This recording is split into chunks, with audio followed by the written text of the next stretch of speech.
As the banquet neared its end, Hubert returned with a cheerful grin. He sat down in his original seat and chatted intermittently with Rebecca. As for Fang Hao, after finishing his meal, he left the banquet directly and returned to his room. His task was complete. After returning to his room, he changed into comfortable clothes. Sitting at his desk, he picked up a pen and paper and began to write. After finishing, he folded the paper in half, took out the bone bell, and gently shook it twice. Squeak, squeak. Before long, a rustling sound came from behind the wardrobe. A skull rat crawled out, staring at Fang Hao with wide eyes. Fang Hao handed the paper to it. The skull rat held it in its mouth, turned around, and crawled back behind the wardrobe. The information written on the paper was also very simple. Keep a close eye on Hubert and the others. Report any unusual actions or anyone they meet in the city back to himself. This was to prevent these ill-intentioned individuals from leaving any hidden dangers in the city. Lygia's city had just finished clearing out the faceless, and the residents hadn't yet relaxed from the tense atmosphere. If these people caused more trouble, the situation would become serious. The room in the city lord's mansion was very quiet. Unlike his previous residence, where he could hear the footsteps of people walking on the street downstairs. The sky outside the window grew darker. But the voice of a guard came from outside the door. "My lord, Lady Rebecca is here. Let her in." The door opened, and Rebecca walked in. She sat down in a nearby seat and said indignantly, "This is my city lord's mansion, and now I need to be announced to see you." "That's not quite right," Fang Hao immediately said. "Even if it's your place, this room is where I live, so you can't just walk in without announcing yourself. Why do you always have so much to say?" Rebecca rolled her eyes at him again. "Hubert went to find you again. He didn't take a fancy to you, did he?" Fang Hao teased. Rebecca glanced at him and said, "Hubert didn't take a fancy to me, but it seems he's quite interested in you. He kept mentioning you in conversation. It said he swings both ways, so you'd better be careful." Fang Hao was startled. This Hubert, he couldn't be that perverted, could he? After thinking carefully, he immediately understood why Hubert inquired about him after returning. He explained, "It's not strange at all. There's a transmigrator with Hubert. When he went back, he must have mentioned something about me, which piqued Hubert's interest. Actually, the problem wasn't difficult at all. As long as everything was connected, it made sense." At that time, the transmigrator with Hubert dropping the wine glass on the table had also caught his attention. At that moment, he had thought that some information about him would reach Hubert's ears. But it was limited to what the transmigrators in the channel knew. Some hidden information was unknown to those transmigrators. "You know each other?" Rebecca was a little curious. It seemed like transmigrators had some way of contacting each other. Otherwise, how would they know a little about each other? "Not personally," Fang Hao continued to explain, "but I'm quite well known among transmigrators. Most of them know me, so when he heard my name, he would quickly link it to my information. It seems that even if your information gets out, it won't pose any threat to you." Fang Hao nodded. Hearing this answer, Rebecca pursed her lips. He actually answered so confidently. A brief silence fell in the room. Fang Hao suddenly remembered Hubert asking about the council during dinner and asked curiously, "During dinner, what did Hubert mean by the upper house and lower house?" He could guess that the upper house and lower house were the organizational structure of the council. But what they actually meant, he really didn't know and hadn't heard anyone else mention it. Now was a good time to ask Rebecca. Rebecca said directly, "Before the establishment of the council, the decisions of the human city-states were made individually, and cooperation was negotiated among themselves. At that time, humanity was weak and suffered heavy losses in battles with other races. To coordinate the conflicts between cities 53 years ago, the human cities established the council system." Rebecca began her narrative. It could be seen that she was very knowledgeable about this history. Fang Hao also understood how the council was initially formed and how it gradually evolved into its current model. Simply put, the council of 100 cities is divided into the upper house and the lower house. The upper house is composed of 5 major powers: the Hall of Justice, the Church of Light, and 3 influential city lords. The lower house, on the other hand, has a more complex and larger membership. This includes representatives from various city districts, noble districts, the Workers' Guild, civilian organizations, merchant guilds, mercenary groups, and so on, totaling up to 100 members. The Grot Marshal he beat up is this year's representative for the merchant guilds. Although he is a merchant, he has some connections. As for the unified command of the army mentioned by Hubert, it was a proposal put forward 2 years ago. The purpose is to legalize the council's mobilization of troops from various cities and enhance the unified execution power of the army. This point has never been passed. After all, if it were, it would affect the influence of the city lords and violate the treaty clause that prohibits interference in the political affairs of each city. In fact, it is also a method devised by some people who want to better control the military forces of the cities. Oh, then what are your plans regarding the unification of military forces? Fang Hao continued to ask. No city lord will agree to this proposal, unless the upper house gives them some private promises. Otherwise, no one will agree to give up their military power. I certainly won't agree, Rebecca stated her attitude directly.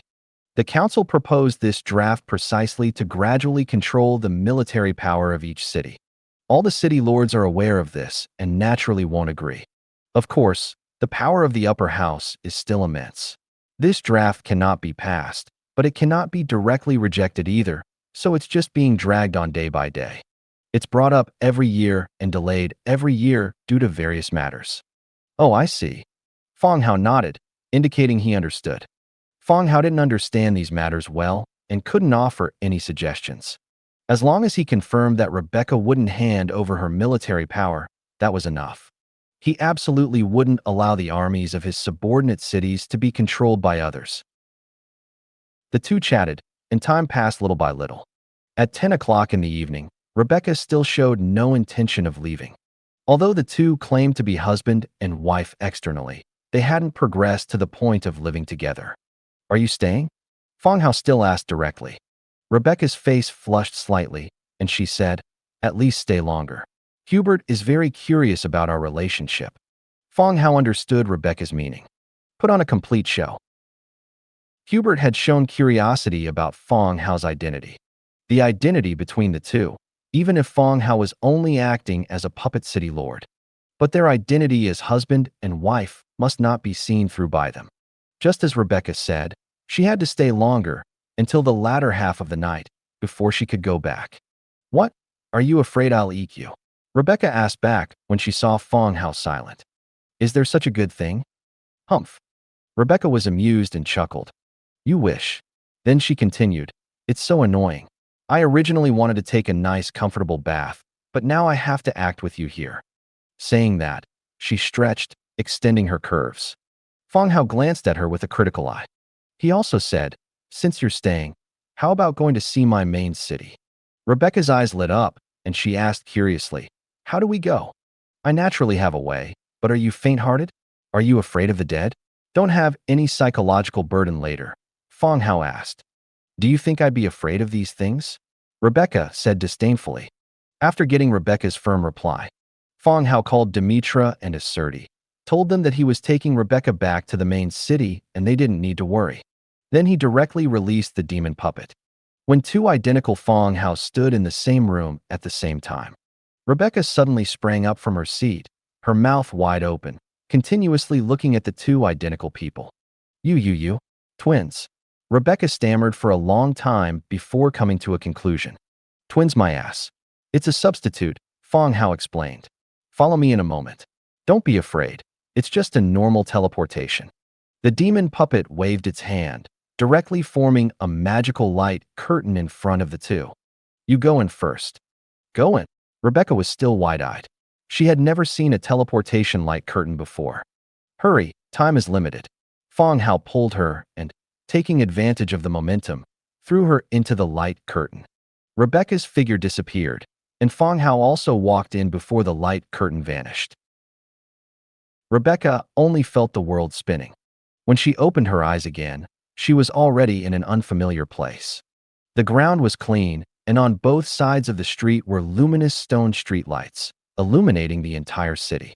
Is this Fang Hao City? Using luminous stones as streetlights? He must have too much money with nowhere to spend it. Thump, thump, thump. Regular footsteps came from one side. Rebecca looked back, and her heart instantly tightened. She saw a squad of skeleton soldiers holding swords and shields, walking past her with neat steps. Rebecca turned around, just about to run. But then she saw a few rabbit-eared girls, carrying wooden basins and towels, walking past the skeleton soldiers.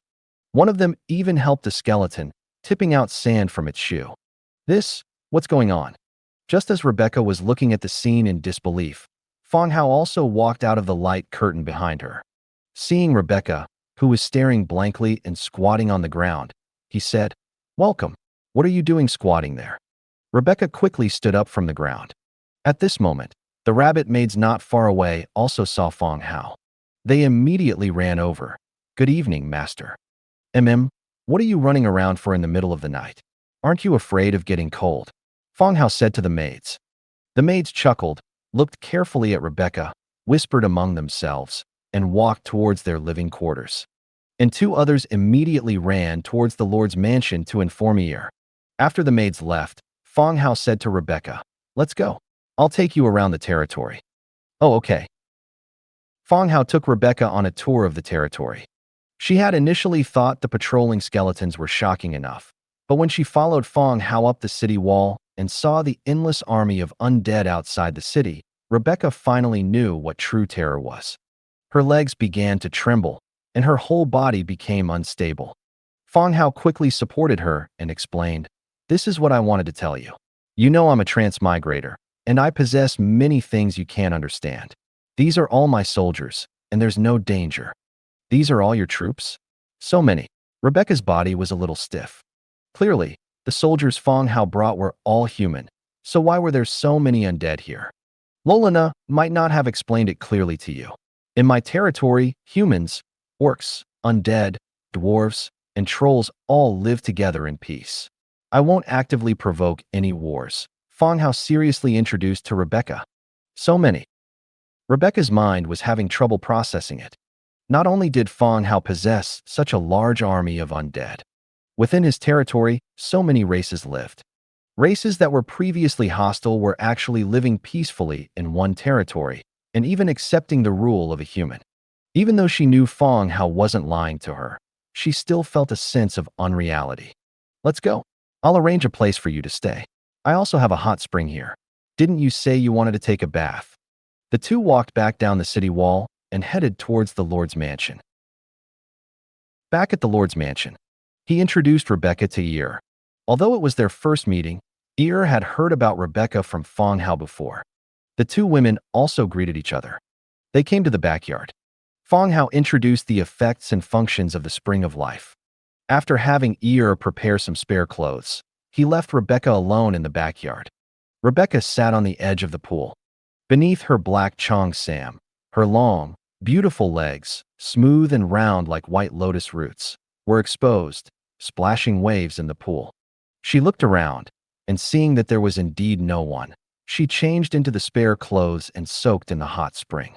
As soon as she got in, she felt her whole body being enveloped by the gentle spring water. A soft energy surged into her limbs and bones, driving away the feeling of fatigue. Fang Hao prepared a place for Rebecca to stay and then returned to his room to rest. Early the next morning, after breakfast, he sent Rebecca back to Lygia's city. In the following days, life was still as calm as usual. Lygia's city also gradually returned to normal as time passed. Hubert and the others stayed in the city for 3 days. Grot, who had been kicked unconscious by a Surti, had also recovered quite a bit. After venting his anger in the room, he chose to leave Lygia's city, not wanting to stay for another moment. "Lord Hubert, the carriages are ready. You can depart now," the guard said from outside the door. I know," Hubert replied. He picked up his belongings, just about to open the door and leave. The sound transmission conch in his hand suddenly emitted a sound indicating a message. Hubert took the conch out of his package and held it to his ear. As the sound came from the sound transmission conch, Hubert's expression gradually became solemn and his brows furrowed. He pushed open the door and said to the guard, "Let's go to the temple." Hubert led his guards directly towards the temple along the street. There were many pedestrians on the street, and seeing Hubert's large entourage, they also made way for them. They ascended the stone steps. and went straight into the temple. But upon seeing only the statue of the goddess of fertility on the high platform, and the statue of the god of light moved down and placed to the side, Hubert's brow furrowed instantly. He was not a devout believer, but the church still held an important position in the human federation. In fact, the church was even a member of the upper house with significant influence. It possessed strong influence, and statues of the god of light were erected in every city. However, the statue in Lysa's city was replaced by the god of fertility after the new city lord took office. This forced Hubert to connect these two matters. Hubert stopped a passing acolyte and asked, "What's wrong with this statue?" The acolyte glanced at Hubert and his guards and explained, "The statue of the god of light was damaged a while ago and is waiting for a craftsman to repair it." "Damaged? When did that happen?" "Just a few days ago," the acolyte replied. Hubert's frown deepened. It seemed something had indeed happened with the church. Otherwise, they wouldn't have used the conch shell to contact him and ask him to check on the temple here. Hubert did not make a fuss, nor did he go to see the priest here. Instead, he kept everything he saw in his mind. He would relay what he saw and heard to the church when the time came. How the church handled it was none of his concern. Hubert led his men away from the temple. He even left the city in a hurry without waiting for Rebecca and the others to see him off. In the carriage, after Hubert sent the message via the conch shell, he looked at the scene outside, a smile appearing on his face. Having offended both the martial merchant group and the church at the same time, no matter how capable you are, Rebecca, you will have to step down from this position. After Hubert and the others left, Fang Hao immediately received the message sent back by the skull rats. Hubert's actions were indeed suspicious, but the person had already left and no danger was caused, so the matter was considered over. In the following days, Fang Hao quietly enjoyed his comfortable life as a lord. He had underground drainage systems built in all the subsidiary cities and villages. In the temple of Lysa's city, a statue of the king was also added the day after Hubert left. The acolytes began to introduce some of the king's blessings. Time flowed, and another 5 days passed. In the main city, inside the lord's mansion, Fang Hao stood by the window, looking at the heavy rain outside. This rain had been falling for 3 days, and the sky was still covered in dark clouds, with no sign of the sun. Many lords cursed the terrible weather in the channel every day. Is the sky leaking? How many days has it been raining? Why won't it stop? The sky is so dark, there won't be some Cthulhu or something, right? We're transmigrators, so it's normal for something we can't understand to appear, right? Normal, your sister. Say that again, and I'll pee on you. Damn it, my city is in a low-lying area, and it's flooded now. My residents and I are hiding on the 2nd floor. If it rains for another 3 days, we'll be floating. Ahem. Selling fishing boats. For only 5 units of rare resources, you can get an exclusive fishing boat. Limited quantity, first come, first served. Damn it. Is the person upstairs doing this on purpose? Selling boats at this time. Sigh.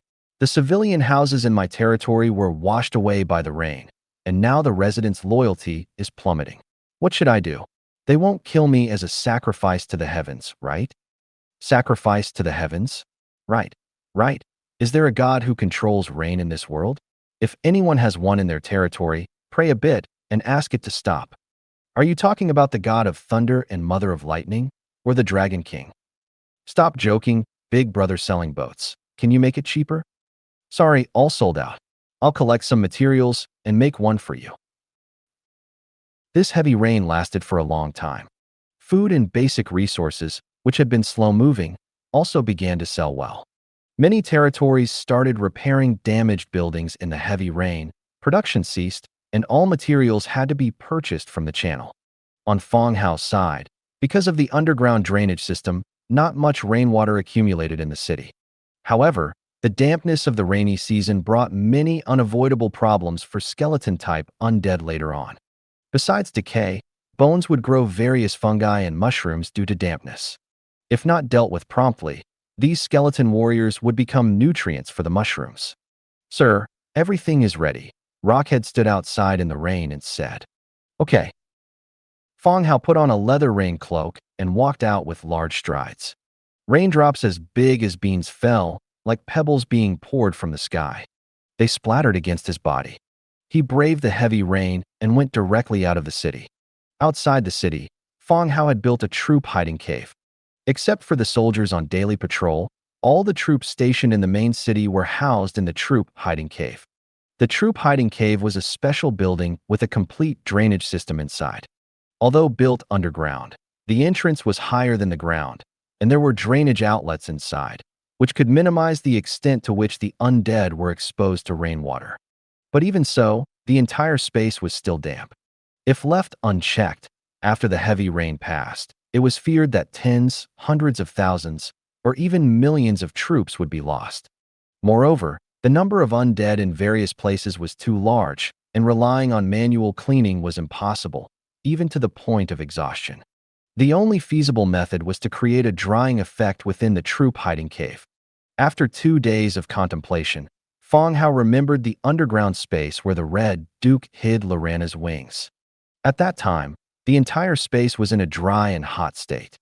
The method of achieving dryness and heat was by using the engraved sun array pattern stone slabs embedded in the surrounding walls to create a heat-releasing effect. After clearing the level, Fang Hao also obtained this blueprint. At the time, he didn't think much about the use of these sunstone slabs, only that they could be laid on the ground in winter to be used as underfloor heating. Now Fang Hao planned to imitate that underground space and build an underground troop hiding cave that could dry rainwater. He walked all the way to the troop hiding cave outside the city. Following the steps down, he saw undead soldiers neatly lined up. The upper body of every soldier was wet, and rainwater flowed down their skeletons, forming puddles on the ground. Fang Hao walked back outside, opened his lord's book, and found the blueprint.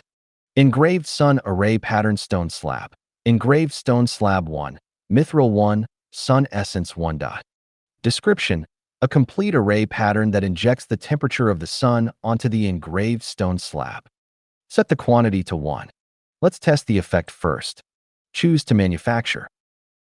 Hundredfold amplification triggered. Obtained engraved sun array pattern stone slab 101. Plop plop plop. Stone slabs carved with sun array patterns appeared out of thin air. 101 pieces scattered around. White steam began to rise from the originally wet ground, and Fang Hao could clearly feel the temperature around him increasing. Rockhead, sir. Arrange for soldiers to carry these stone slabs down and test them, Fang Hao instructed. Yes, sir.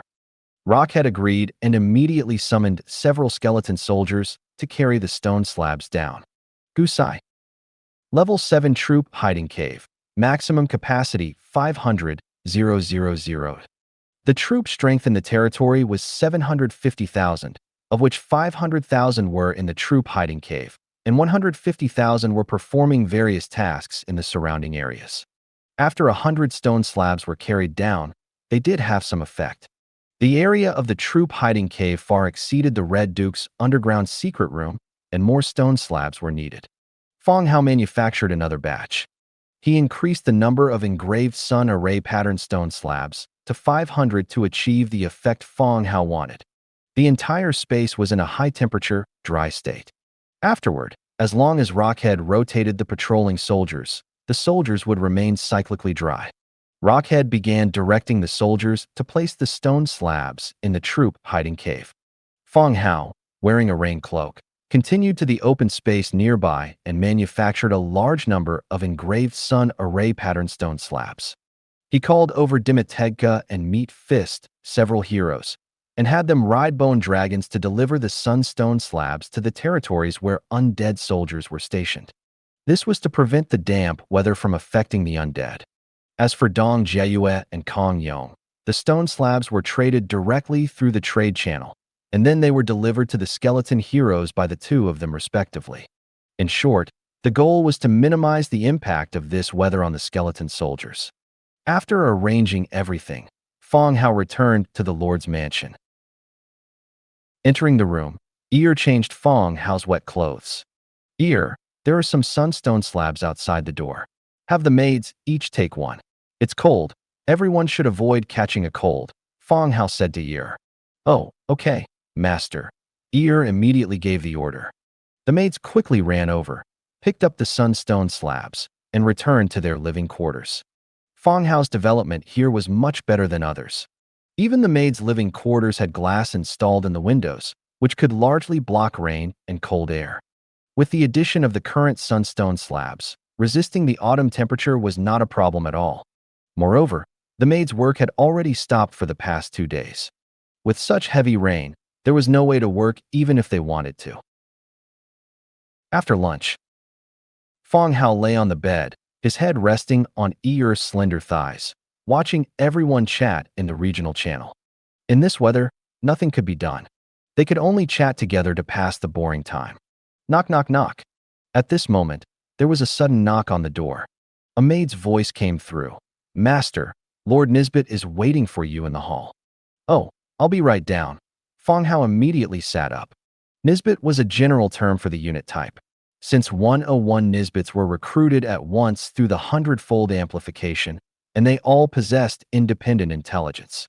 Fang Hao divided them into NI-1 to NI-101. He put on his clothes and hurried downstairs. He saw 18 Nisbets standing neatly in the hall. Upon seeing Fang Hao come down, they collectively bowed. "Lord." "Okay," Fang Hao nodded. At the same time, he also noticed something different about a few of the Nisbets. The name of the leader, NI-1, had changed. Desert Reaper, Nisbet, Green Tier 5. There were also 4 others whose names had also changed. Their figures were taller, reaching a height of 5 meters, like giant statues, standing in the center of the hall. Seeing this, Fang Hao immediately understood why they had come. Half a month ago, Fang Hao gave Nisbet 18 heroes' hearts and asked them to select 18 Nisbets to undergo the hero trial. Today, it seemed the trial was over, and some had successfully advanced to hero units. NI-1 stepped forward, took the lead in kneeling on one knee, and said, "Sir, out of the 18 who underwent the trial, 5 successfully advanced to heroes." He had heard NI-1 mention before that Nisbets were a modified unit type, and although they could undergo hero trials, the difficulty of the trial would be much higher than other units. Fang Hao had taken out 18 heroes' hearts, but only 5 passed. This was also because he had allowed the Nisbets to accumulate some soul energy during battles. Otherwise, the number of successful advancements would have been even fewer. But there was nothing that could be done about this. Undead heroes did not have complex emotions.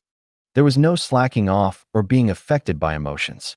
If they didn't pass, it was simply because their strength was insufficient and there was nothing to complain about. "Okay, everyone get up. Keep working hard next time. There will be many opportunities to accumulate soul energy in the future, and you can advance next time." Fang Hao comforted them. The Nisbets all stood up, still respectfully standing in front of Fang Hao. Fang Hao immediately checked the information of the Nisbets after becoming heroes. Desert Reaper, Nisbet, Green Tier 5. Faction, Undead. Racial traits, Undead, Hollow Skeleton, Light Weakness. Legion talents, Desert Guard, Monster Infantry, Soul Charge. Skills, Soul Devour, Trait Stripping, Reaper's Descent, Ancient Shadow. Innate skills, Domain Strength Mastery, Domain Battle Axe Mastery. Desert Guard. When this unit is in the desert, the overall attributes of the units it commands are increased by 15%. Monster Infantry. The attack power of the infantry units commanded by this unit is increased by 10%, and their defense power is increased by 15%. Soul Charge. The units commanded by this unit absorb the death energy on the battlefield. For every 10 energy, their skill cooldown is reduced by 1%. Soul Devour. Passive. This unit devours the souls of slain enemies, increasing its own strength. Trait Stripping. Active. This unit strips the target's racial traits. The target will have their racial traits ineffective for at least 10 seconds. Reaper's Descent. Active. For 120 seconds, the body receives the blessing of the Reaper, increasing all attributes by 200%. Ancient Shadow. Passive. Final damage taken is reduced by 20%. Description: Nisbet is a microcosm of the ancient gods. The shadow of death will once again shroud this land, and the immortal undead will rejoice for it. After becoming heroes, the Nisbets gained the hero prefix of Desert Reaper. In terms of skills, they gained 3 Legion skills and an additional personal ability. Among the Legion skills, Desert Guard requires being in the desert to gain a 15% overall attribute bonus. Fang Hao was unsure if future battles would take place in the desert. But the current situation clearly made this skill not very useful, especially with the pouring rain outside. The second skill, Monster Infantry, provided a certain increase in both attack and defense. The third skill was Soul Charge, which restored their own skills based on the killed targets after slaying enemies. It was also a good Legion ability. Among the personal skills, Soul Devour, Trait Stripping, and Reaper's Descent were original skills. After becoming heroes, the values of these three skills were all increased. The newly added skill was Ancient Shadow, a passive skill that reduced final damage taken by 20%. It was also a very good defensive skill. Overall, although the Nisbet's advancement was only green level, the Legion skills and the increase in their own attributes still had a great effect on a Legion. Whether an army had heroes, and how many heroes it had, would affect the direction of the entire battle. i.e., it's been raining a lot lately. Take everyone to rest. Those who haven't advanced, don't be discouraged. Keep working hard next time. Fang Hao called out to everyone. Nisbets had their own living quarters. The 5 Nisbets who had advanced to heroes had all increased in size. After the rainy weather passed, Fang Hao would figure out a way to expand their living quarters to make it easier for them to come and go. Yes, sir. After bowing, the Nisbets lowered their heads and carefully passed through the doorway and walked out. Just as the Nisbets left, before Fang Hao could go upstairs, a bone dragon landed directly in front of the Lord's mansion. Domina, in human form with 8 spider legs on her back, rushed in a hurry. She was covered in rain and looked somewhat anxious and disheveled. Before Fang Hao could speak, Domina said anxiously, "Sir, the dragon race and the people of the Blackstone tribe have surrounded the camp and the mine." Domina wiped the rain from her face, her voice urgent. And Fang Hao, upon hearing this, instantly furrowed his brow. The Weaver Camp, responsible for mining the mithril ore, though small in number, is an indispensable location for the territory's development. Now, the dragon race and the Blackstone tribe have surrounded the camp and the mine. This is not good news. Sit down and tell me slowly. Fang Hao gestured for Domina to sit and speak. Domina did not sit, but continued, "Lord, about the treasure cave last time, I don't know what method they used to find out that the team had stayed at the Weaver Camp. A few days ago, the Blackstone tribe surrounded us, forcing us to tell them where the treasure was transported." She exhaled heavily and continued, "Lord, we didn't say anything, but they are also losing patience. Once the rain stops, I'm afraid they will launch an attack on the camp." Domina spoke quickly, and her anxiety was palpable. The story she told was also very clear. The Blackstone tribe had learned about Fang Hao and his group stealing from the treasure cave, and thus surrounded the Weaver Camp. "They surrounded you?" "Yes, I also took advantage of this heavy rain and their lax state to fly out and ask for your help," Domina said seriously.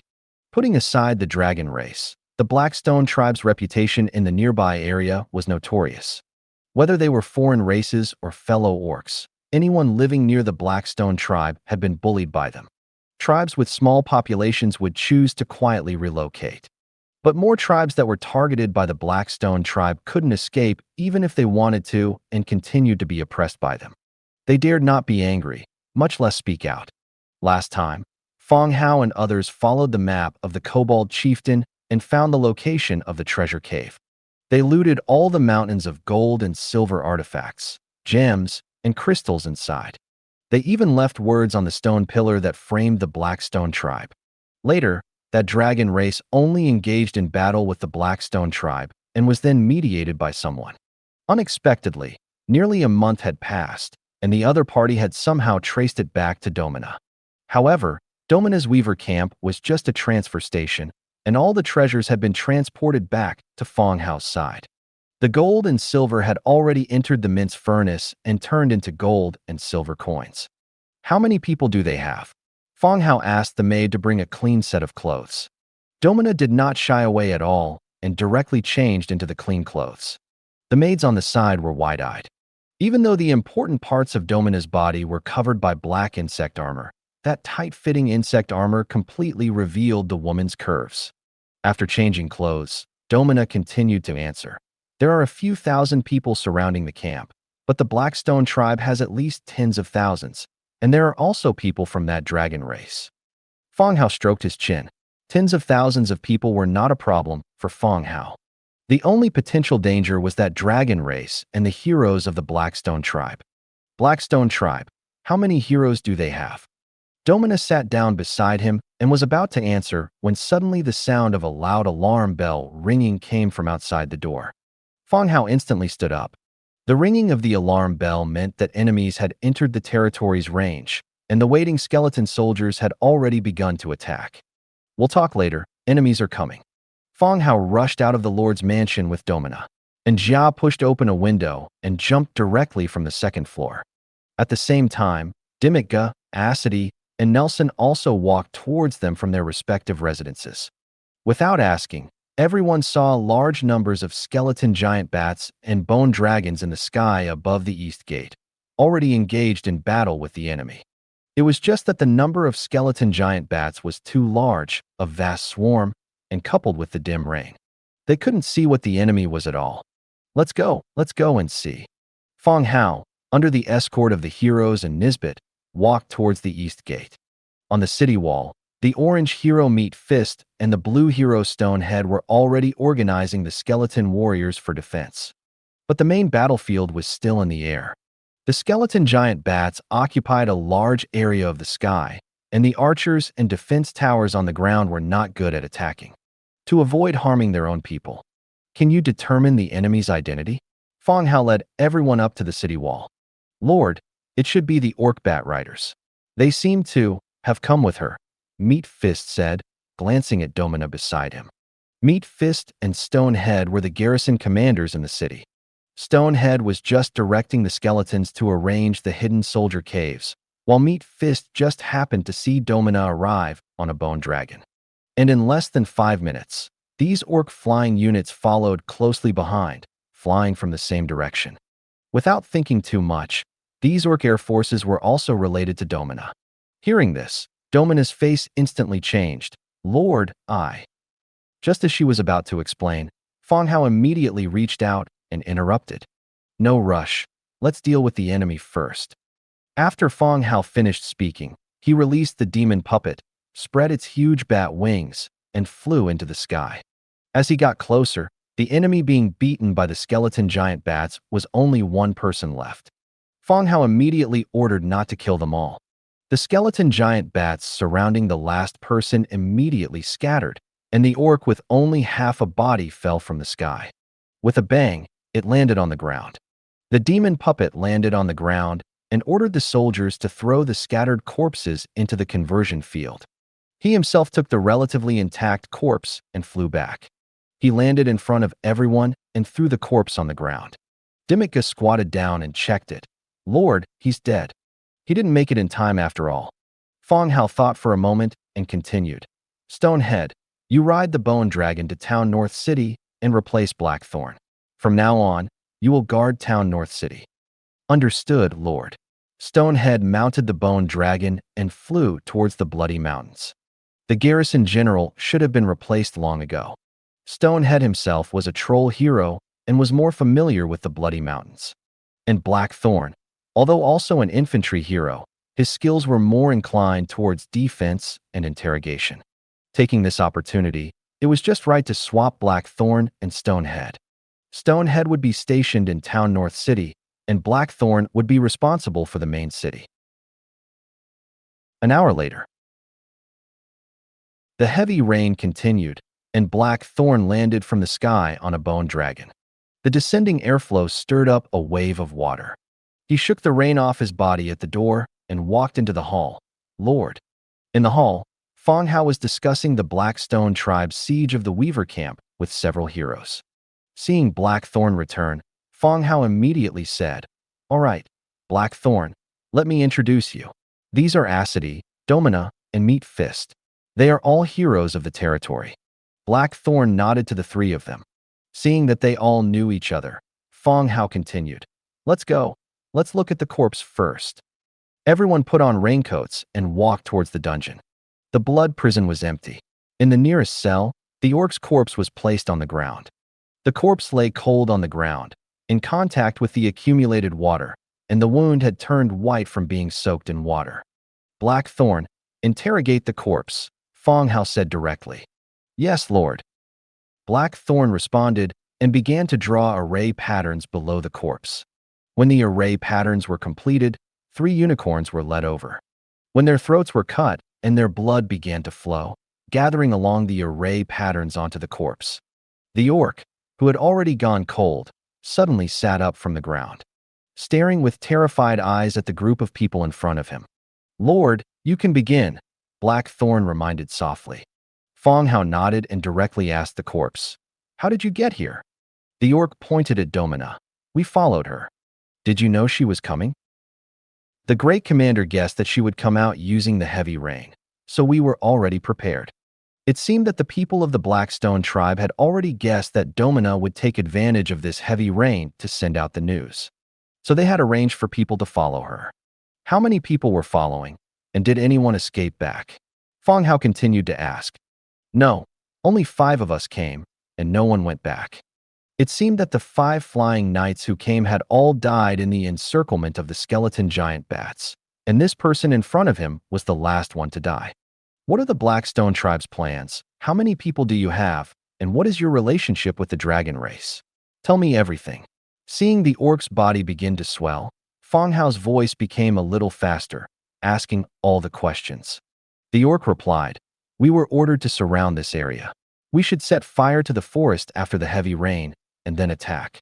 The Blackstone tribe has 30,000 people. The dragon race needs. Bang! Just as he said this, the orc's body exploded like a balloon. Blood and minced meat splattered everywhere. Due to the incompleteness of the corpse, the time it remained was also shorter. But Fang Hao had already obtained the information he needed. A tribe of 30,000 people could not pose a threat to him at all. Lord, I'm sorry. Domina lowered her head and apologized softly. She was too worried about the safety of her camp and rushed to Fang Hao's side in a hurry, but she didn't expect that she had been followed by the orcs. No matter what, she was a hero, and making such a mistake was obviously unacceptable. If Fang Hao didn't have strong troops stationed here, and the news was sent back to the Blackstone tribe, it would allow the enemy to understand more information about their side. All right, we'll talk about this later. Let's go back and discuss the follow-up matters first, Fang Hao said. He arranged for the skeletons to clean up the scene, and everyone returned to the Lord's Hall. Along the way, Fang Hao asked Jia to call Nelson to discuss matters related to the Blackstone tribe together. In the hall, Fang Hao sat on the bone throne. Below sat a group of heroes and the old chieftain of the Blackfoot Cat tribe. The Blackfoot Cat tribe, due to their weak tribal strength, chose to relocate and settle here with Fang Hao after being oppressed by the Blackstone tribe for a long time. It could be said that from the perspective of everyone present, the Blackfoot Cats had a certain understanding of the Blackstone tribe. To begin, Fang Hao recounted the events of the Blackstone tribe and the Weaver camp to everyone again. This also included the fact that the Weaver camp was mining the mithril ore. Whether it was the safety of Domina's people or the normal mining of the ore, the Weaver camp could not be lost. After Fang Hao finished speaking, there was a brief silence throughout the hall, and the first to speak was the chieftain of the Blackfoot Cats. He directly said, Lord, esteemed sirs, the Blackfoot Cats have some contact with the Blackstone tribe. I would like to add some information about the Blackstone tribe that we currently know. All right, speak. You don't need to stand up, just sit and speak, Fang Hao said. Yes, Lord. The Blackfoot Cat chieftain still stood and said loudly, just now, the Lord mentioned that the Blackstone tribe's population is around 30,000, but I would like to add that the Blackstone tribe can mobilize many surrounding small and medium-sized tribes. Once a war breaks out, the number of people will far exceed this number, and may even be more. He looked around and continued. There are 2 heroes within the Blackstone tribe, namely the chieftain Andres and the great commander Mashek, and the Blackstone tribe has a very close relationship with Tusco Orc City. After finishing speaking, the old chieftain bowed again and neatly returned to his chair. He explained it in detail, and everyone understood the meaning behind it. In a battle, the number of people the Blackstone tribe could mobilize was far greater than the 30,000 they had received in intelligence. This included not only the personnel of the Blackstone tribe, but also the small and medium-sized orc tribes that were attached to the Blackstone tribe. It was likely that the number of people gathered would exceed 50,000 by then. And the second point, the old chieftain mentioned the hero units of the Blackstone tribe, a total of 2 people, namely the chieftain and the tribal great commander. A tribe having 2 heroes was indeed quite impressive. However, even 2 heroes posed no threat to Fang Hao. But the key point was the last sentence he mentioned. The Blackstone tribe has a close relationship with Tusco Orc City. This meant that if Fang Hao engaged in war with the other party, it was very likely to escalate into a war with Tusco Orc City. Moreover, Copper Cow was currently trading with Tusco Orc City. Both sides had opened shops in each other's markets. Yes, the old chieftain's supplementary information is very important. Copper Cow City is currently engaged in commercial cooperation with Tusco Orc City. This needs to be noted, Fang Hao said. Lord, we can't leave the Weaver camp alone, Domina reminded with an anxious expression. Don't worry, I won't abandon the Weaver camp. Let's hear what everyone else has to say first. Fang Hao reassured her and continued to look at the others. Everyone, what are your thoughts? Acity spoke directly. Lord, all equal transactions are based on equivalent strength. Occasionally showing off your weapons will actually make the cooperation between both sides smoother. Huh. This seemed to make a lot of sense, and also fit the relationship between himself and the orcs. According to Acity's attribute description, she was also a very skilled warrior hero. Being called the glory of the kingdom, she indeed had her own set of theories. What about the others? Lord, I am willing to lead the army and flatten this Blackstone tribe, Meat Fist said loudly. The others also spoke up, expressing their agreement with this battle.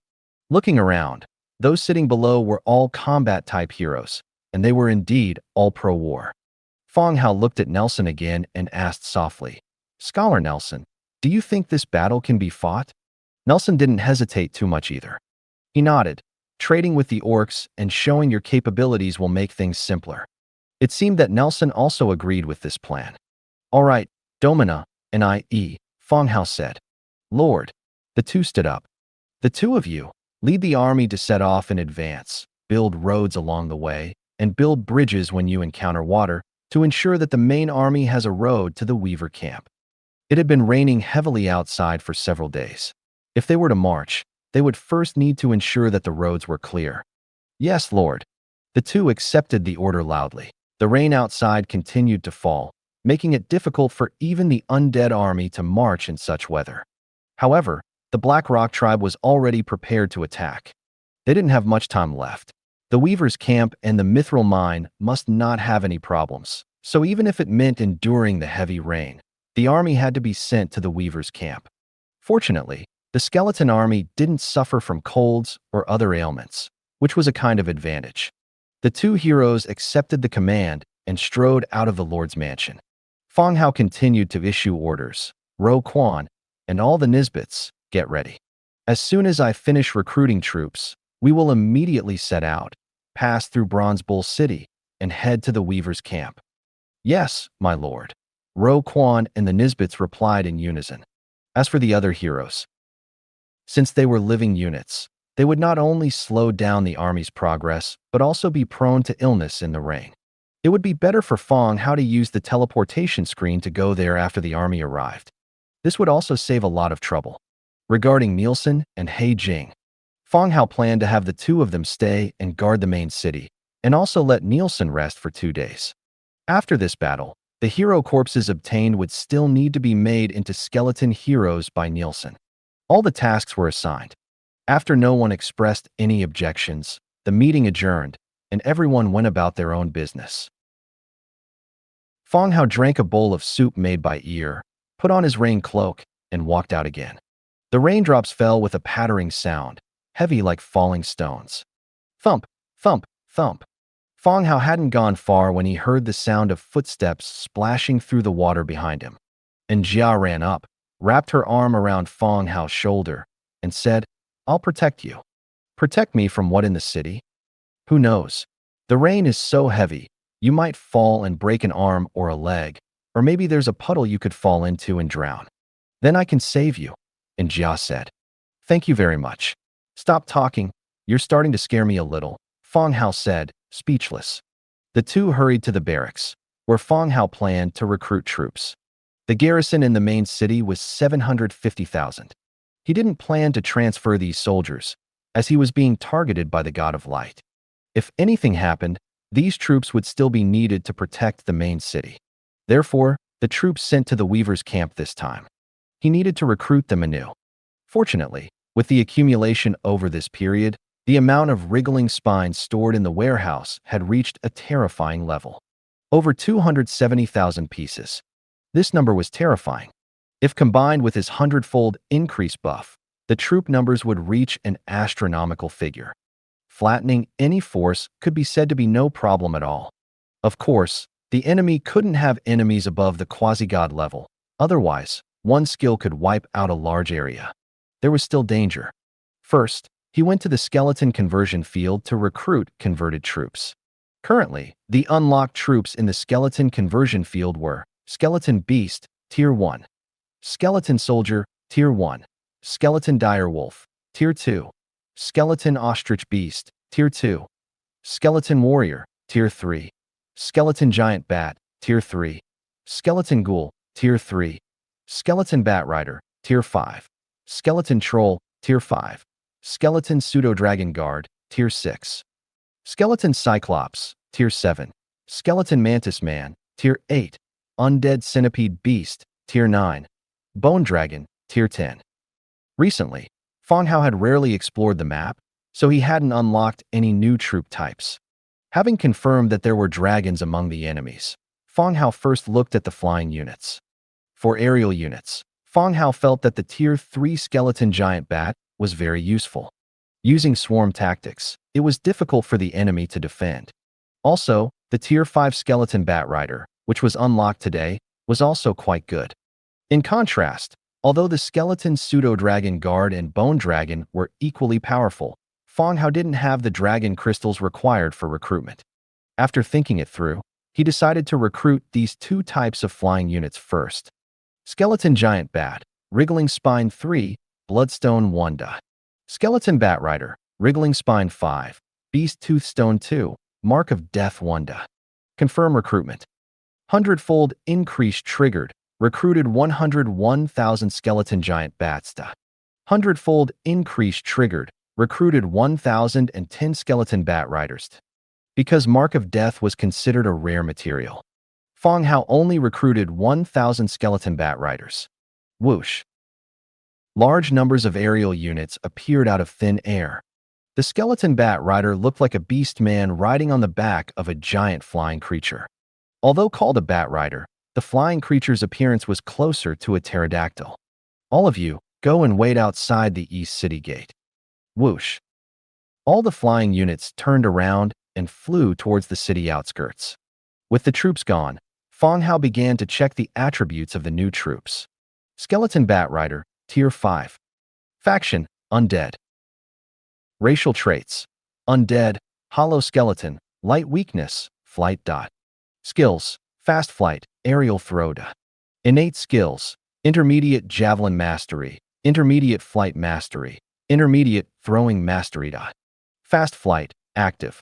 This unit's flight speed is increased by 30% for 3 minutes.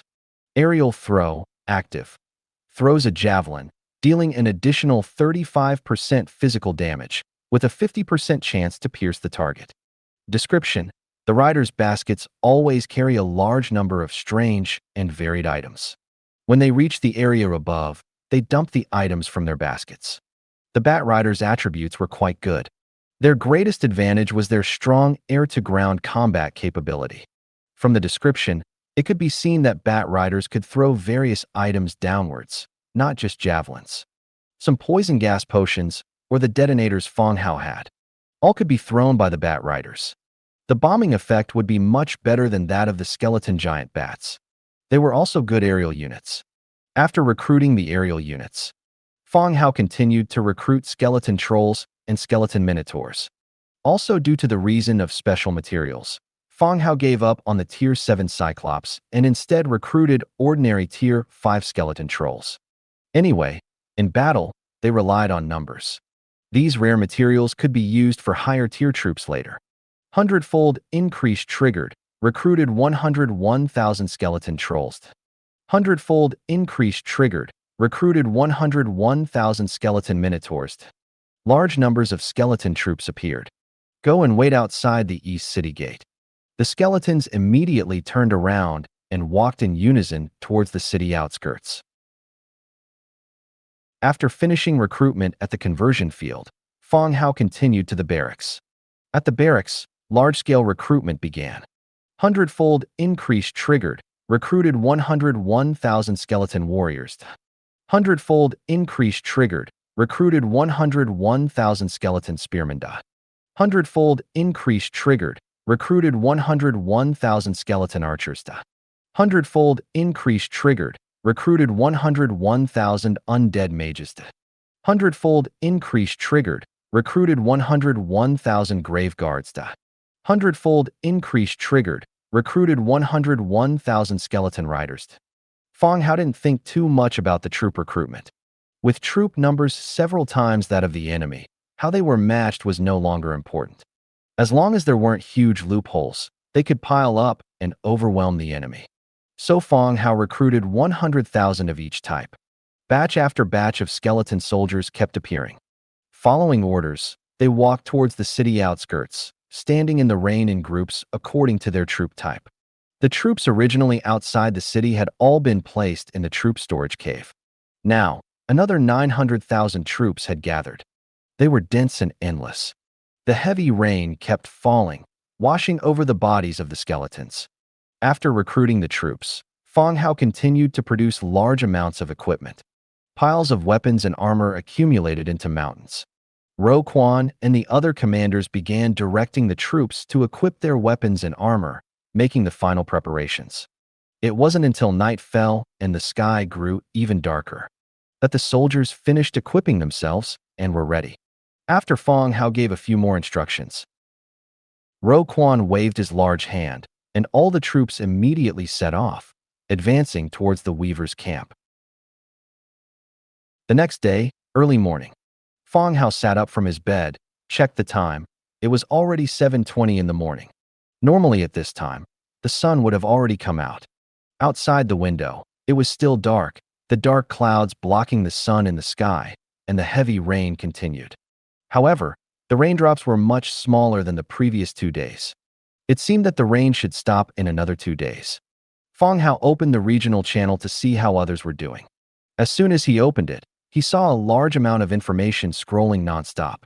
With the rain, there was no way to go out, so everyone was chatting. My city has turned into a bathtub. The 4 city gates aren't enough to drain the water. My soldiers and farmers are all huddled with me in the Lord's mansion, eating, drinking, and doing everything here. It's absolutely disgusting. You're lucky. Here, many of my farmers' loyalty has dropped to over 40. I'm afraid they might rebel. It's too cold. I need to buy hot pot seasoning to warm up. Fang Hao looked at the situation. The prices of the clothing on the shelves and the hot pot ingredients have all been slightly reduced. He had no good way to deal with this kind of natural disaster. His own territory had a diversion drainage system, so it wasn't too affected.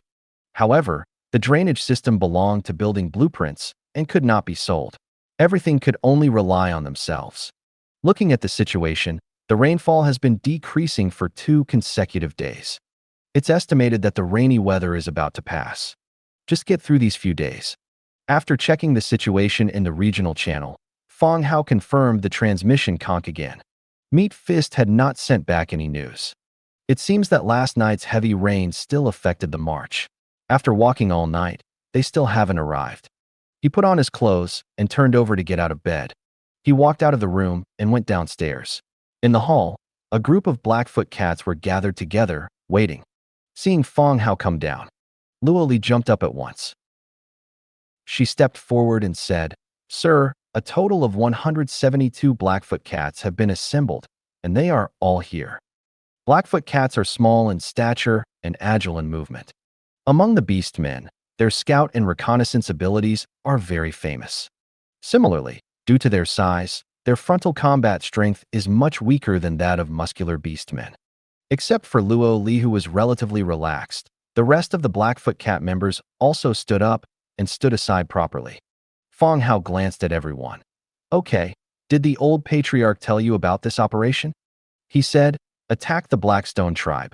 We've wanted revenge for a long time. Luo Li clenched her small fist and said loudly, okay, the people of the Blackstone tribe have surrounded one of our affiliated camps. At that time, you will be responsible for intelligence and reconnaissance. You don't need to fight head-on, but you must ensure the accuracy of the information, understood? Fang Hao looked at the group of Blackfoot cats and said, understood, don't worry. Luo Li was the first to guarantee. The rest of the Blackfoot cats also nodded to show they understood. Oh, have you eaten? Fang Hao sat down on the side. The aroma of breakfast came from the kitchen. Eaten. Luo Li replied and continued to ask, where's Njia? Njia is sleeping. Go up and call her down to eat. We'll have to go to the weaver's camp later.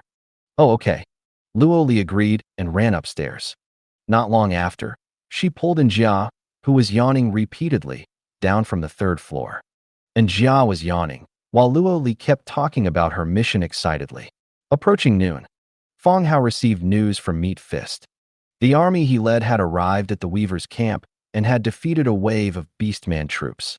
After receiving the news, Fang Hao immediately organized his men. He released the teleportation light curtain and went directly to the weaver's camp. Because the teleportation light curtain lasted for a short time, the people who were teleported over included Fang Hao, Dimikga, Asserti, and 52 Blackfoot Cat personnel. The remaining Blackfoot Cats would be brought here by Luo Li and Njia together on a bone dragon. That is to say, Luo Li was here. Njia didn't come with Fang Hao, but stayed with Luo Li. The light curtain appeared in the middle of the weaver's camp. As soon as Fang Hao and the others opened their eyes, they saw Domina and Meat Fist waiting on the side. Lord, the few immediately saluted. Okay, you've worked hard. What's the situation nearby? Fang Hao immediately inquired about the nearby situation. Meat Fist reported, Sir, upon arriving here, we engaged in a battle with a beastman team, killing nearly 500 people in total. A small number of enemies fled into the nearby woods, and we were unfamiliar with the terrain, so we didn't catch up. Domina on the side added, that team was a small team from the Blackstone tribe, and they had been guarding the surroundings of the camp. After they escaped back, they will definitely transmit the news to the Blackstone tribe. It was also because of the rainy weather. There were not many beastmen left nearby. When they encountered a skeleton army of 900,000 troops, they were directly defeated. Those beastmen who escaped back would definitely also transmit the news of the skeleton army to the Blackstone tribe. After hearing the two of them, Fang Hao nodded to show he understood. He glanced at the time. It was exactly 12 o'clock. Prepare. When the subsequent troops arrive, we will launch an attack on the Blackstone tribe and take it down tonight. In the army, there were also Blackfoot Cats and beastmen from Copper Cow City who were on their way. Yes, sir. Everyone responded. Domina spoke again at this time to remind, Sir, that dragon might also be in the Blackstone tribe. Okay, I know. The heroes retreated and began preparations for the battle. Fang Hao also began to make siege weapons and various arrows in the open space. These included the dragon-locking ballista and ballista heavy bolt to deal with large aerial units. Hundredfold increase triggered obtained 101 dragon-locking ballistas. Hundredfold increase triggered obtained 10100 ballista heavy bolts. Hundredfold increase triggered obtained 1010000 iron arrows. Light flickered, and a large number of siege weapons appeared in the open space. According to Domina's intelligence, there was only one dragon. Adding the ballistas left from the previous time in the original camp, 200 were already enough. Once the battle began, there were also a large number of flying units. Dealing with one dragon should not be a problem. Iron arrows covered the ground, piled up into a small mountain. A large number of giant spider hatchlings crawled out of the dense forest and began to organize the arrows, then bundled them with spider silk. At the same time, on the other side, in the Blackstone tribe, southeast of the Weaver's camp. Due to the continuous population growth of the Blackstone tribe in recent years, even outside the city, dense houses were built. Beastmen who lived in this city. Often, beastmen from nearby villages would bring prey here to exchange for the supplies they needed. In the tribal hall, a beastman with a bare upper body, covered in blue totems, was sitting in the seat. And on the side was a young man wearing a long robe, with long red hair, and dragon horns curved backward on both sides of his forehead. Mr. Spencer, that ugly female spider, really took advantage of the rainy weather to send a message. The news will be transmitted back soon, and then it will naturally be revealed who stole your treasure. The beastman's voice was low, and anger could be heard in his tone. Someone stole the dragon's treasure and then carved the words of the Blackstone tribe on the scene. This also led to the Blackstone tribe being treated as thieves and suffering losses. Although the investigation had confirmed that the thief was someone else, the casualties of the Blackstone tribe could not be changed. This also made the Blackstone tribe hold their breath, and they also wanted to see who was framing them. I hope good news can be transmitted back, Great Commander. Don't worry, our dragon race is not an unreasonable race. As long as we can find that thief, I will compensate for the losses of the Blackstone tribe. Spencer replied softly. Spencer was a dragon hero. The treasures he had plundered over the years were all hidden in the cave, but he didn't expect them to be stolen. This made him very angry, and at the same time, he wished he could find that thief immediately. After becoming a hero, dragons could take on human form. Maintaining the dragon form consumed a huge amount of energy, so they would maintain a form close to human most of the time to reduce energy consumption. When maintaining a human form, they would also retain some dragon characteristics on their bodies. For example, the dragon horns on Spencer's head, and as a fire element dragon, his fiery red hair. These were all dragon characteristics. This point was very similar to Domina's state when she became a hero. Even after becoming a human form, she still had 8 spider legs on her back and black insect armor. These are easy to say.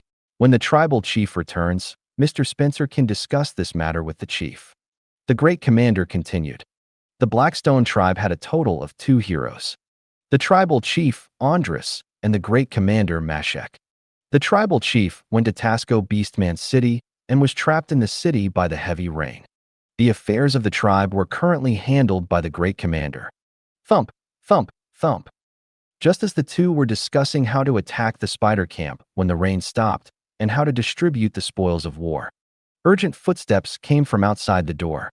Immediately after, they saw several Beastman guards directly burst in. Before the Great Commander could get angry, he saw 2 Beastman guards, with a blood-soaked Beastman between them. Rain and blood mixed and flowed all over the ground. The Beastman's injuries were very serious, and it was clear that a battle had occurred. What's going on? The Great Commander's voice became even lower. The injured Beastman said weakly, "Gr Great Commander, those spiders have found reinforcements and scattered us. Many people have died." The great leader was startled, then suddenly stood up, knocking over the chair behind him. Those ugly and disgusting spiders actually had helpers. Moreover, for a force to dare to lay hands on Blackrock was simply seeking death. The great leader was filled with anger and asked coldly, "Tell me, which tribe's people dare to attack Blackrock? I will immediately send troops to annihilate them." Clearly, the ones supporting the spiders were the reinforcements brought by the fleeing spider woman. They were just waiting for these thieves. Unexpectedly, they were bold enough to come knocking on their own. Spencer, the dragon nearby, also waited for the other party's answer, wanting to see who had stolen his treasure. The injured orc endured the pain and replied weakly, It's a group of undead. There are tens of thousands, hundreds of thousands." "You saw clearly, it's the undead?" the great leader confirmed again. They knew which tribes and forces existed, but it was impossible for there to be such a large-scale undead force. If there were, the two sides would have already started a war. They wouldn't have waited until now to appear. Moreover, how could those spiders have any connection with the undead? "It's the undead, many undead, quick." The injured orc spoke, and finally, due to his injuries, he fainted. The great leader and the dragon exchanged glances, still harboring doubts about this information. just as they were about to send someone to investigate. Outside, another round of footsteps sounded. Immediately after, the door opened, and one injured person after another was brought in. And everyone said the same thing. Near the dense forest where the spiders lived, a large army of undead had appeared, their numbers too vast to count. They had only managed to escape by sheer luck.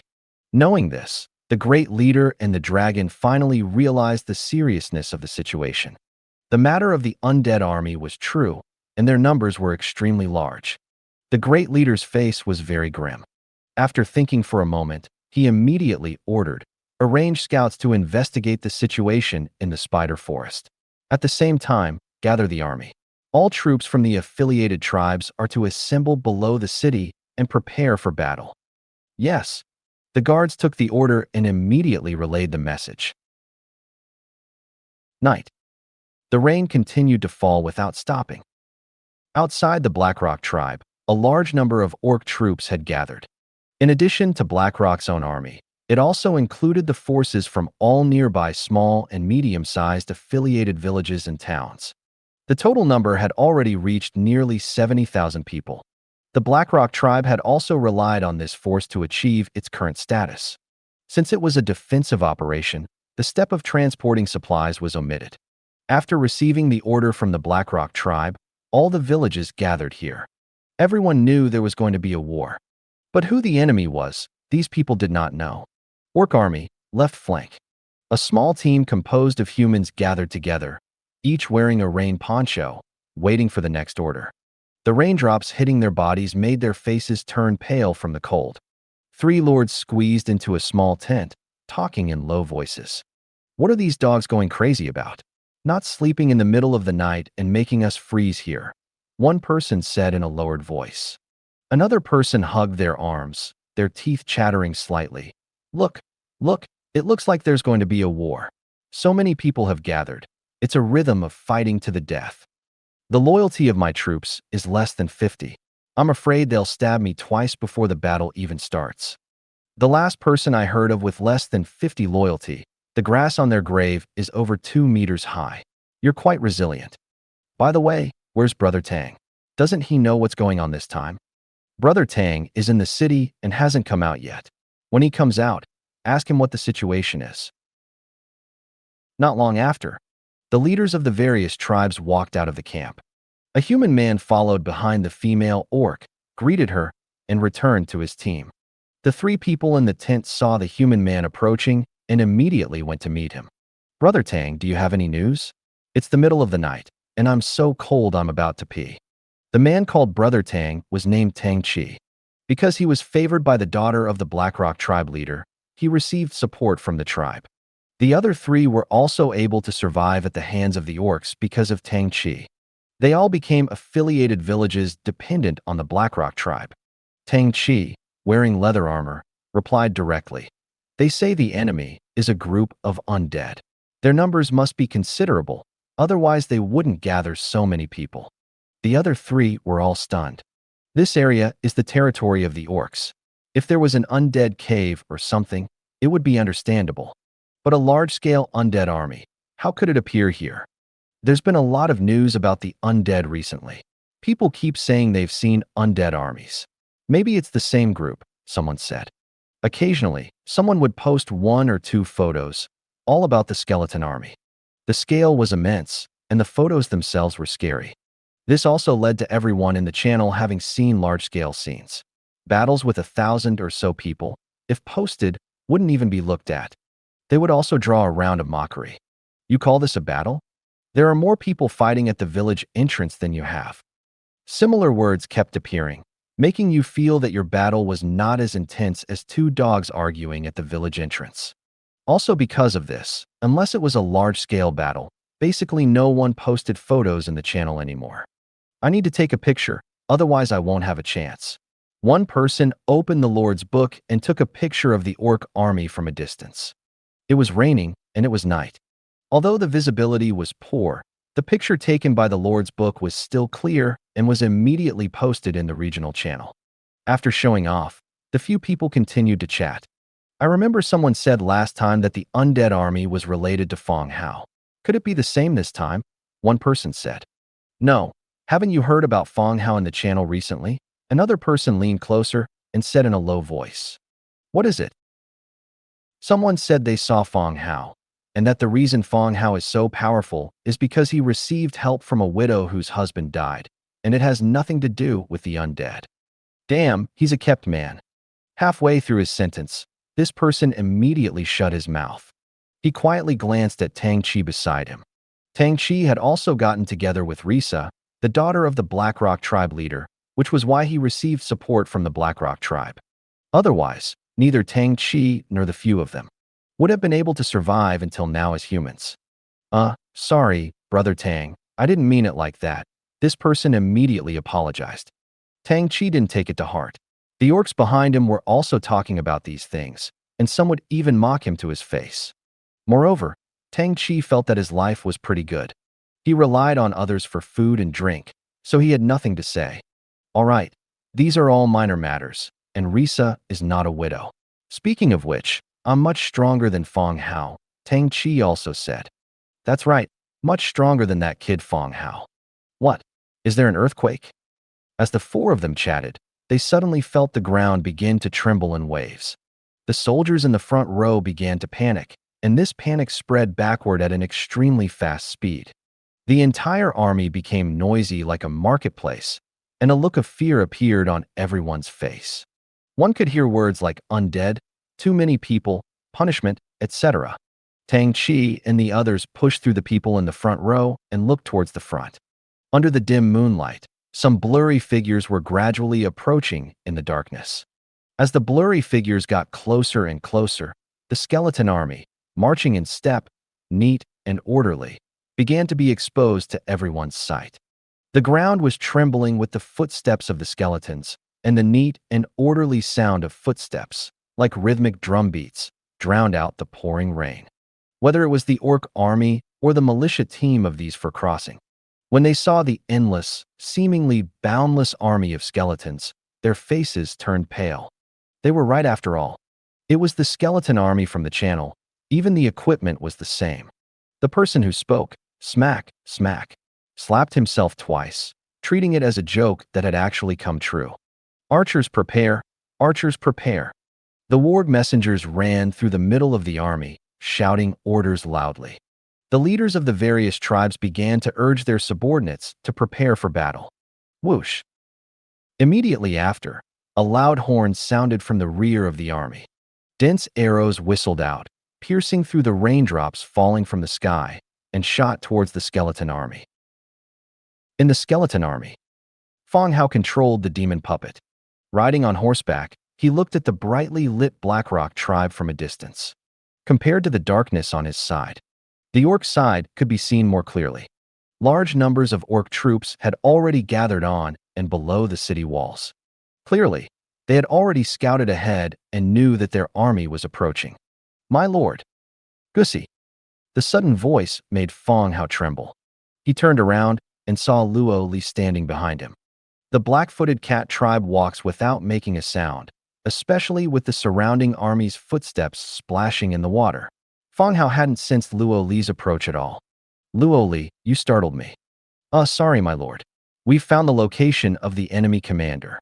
He's in a building near the city gate, guarded by nearly 1,000 people. Assassination would be quite difficult, Luo Li said directly. All the way, the black-footed cats had been acting as scouts. Especially in this weather, the sky was dark, making it difficult for anyone to spot the small bodies of the black-footed cats. This time, they had even found the enemy's command post directly. No need for assassination. There's no need to take that risk. When the battle starts later, you don't need to participate in the fighting. Monitor this city for me. If there's any special intelligence, report it to me immediately, Fang Hao said directly. The black-footed cat's combat power was limited. With sufficient troops, he didn't need them. Yes, my lord. Luo Li agreed and quickly left. The army continued to advance for another 20 minutes. Give the order, beat the drums. Fang Hao looked at the distance between them and immediately gave the order. Yes. Following the order, the low beat of the undead war drums sounded. Circles of grayish-white light quickly spread, enveloping the skeleton army. At the same time, in the orc camp, a loud horn sounded. Immediately after, a dense volley of arrows tore through the sky and landed with a clatter in front of the skeleton army's formation. Due to the distance, only a few arrows penetrated the front ranks. Several skeleton warriors were hit by arrows but continued to stride forward with the arrows stuck in them. "My lord, we are within range." A messenger quickly ran over. Fang Hao nodded and said directly, "Good, give the order. Archers and mages attack." "Yes." The messenger immediately relayed the order. Immediately after, shouts of "fire" rang out in the formation. Woo-woo. A sound like ghost wails and dragon roars rose, and 100,000 arrows, like a giant iron net, covered the orc camp. The troops gathered outside the city where a joint army gathered from the surrounding orc villages. Looking up at the descending arrows, the fierce and brave orcs now had expressions of panic and fear on their faces. The neat formation instantly scattered. Everyone ran around, looking for places and objects that could serve as cover. Clatter. In the blink of an eye, the arrows fell. The orcs covered by the arrows fell in droves. On the bodies lying on the ground, the densely packed arrows stuck in the ground were like a field of upright wheat. The orc coalition army totaled about 70,000 people. In the undead camp, the number of skeleton archers had already reached 100,000. In one volley, the orcs in the areas hit by arrows fell in large numbers. An orc who was lucky enough to survive. Looking at the bodies piled up all around, his eyes were bloodshot, and he held his head and let out wails. After wailing, he pulled out the arrows from his body, staggered to his feet, and walked outwards. He wanted to go back. He wanted to bring the news back to the village. There were too many undead troops, and the Blackrock tribe couldn't stop them. He had to tell the women and children in the village to leave here quickly. The orc ignored the overseer's shouts and kept walking outwards. Huffed.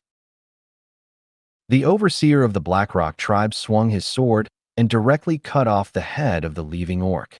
He shouted to the others, "The great commander has ordered, the entire army charges. Anyone who retreats will be killed." The horns sounded again, and a layer of red light enveloped all the orcs. Under the overseer's loud urging, all the orcs began to charge towards the advancing undead army. Arrows from both sides constantly shot towards the other's formation, mutually reducing the number of the other's troops.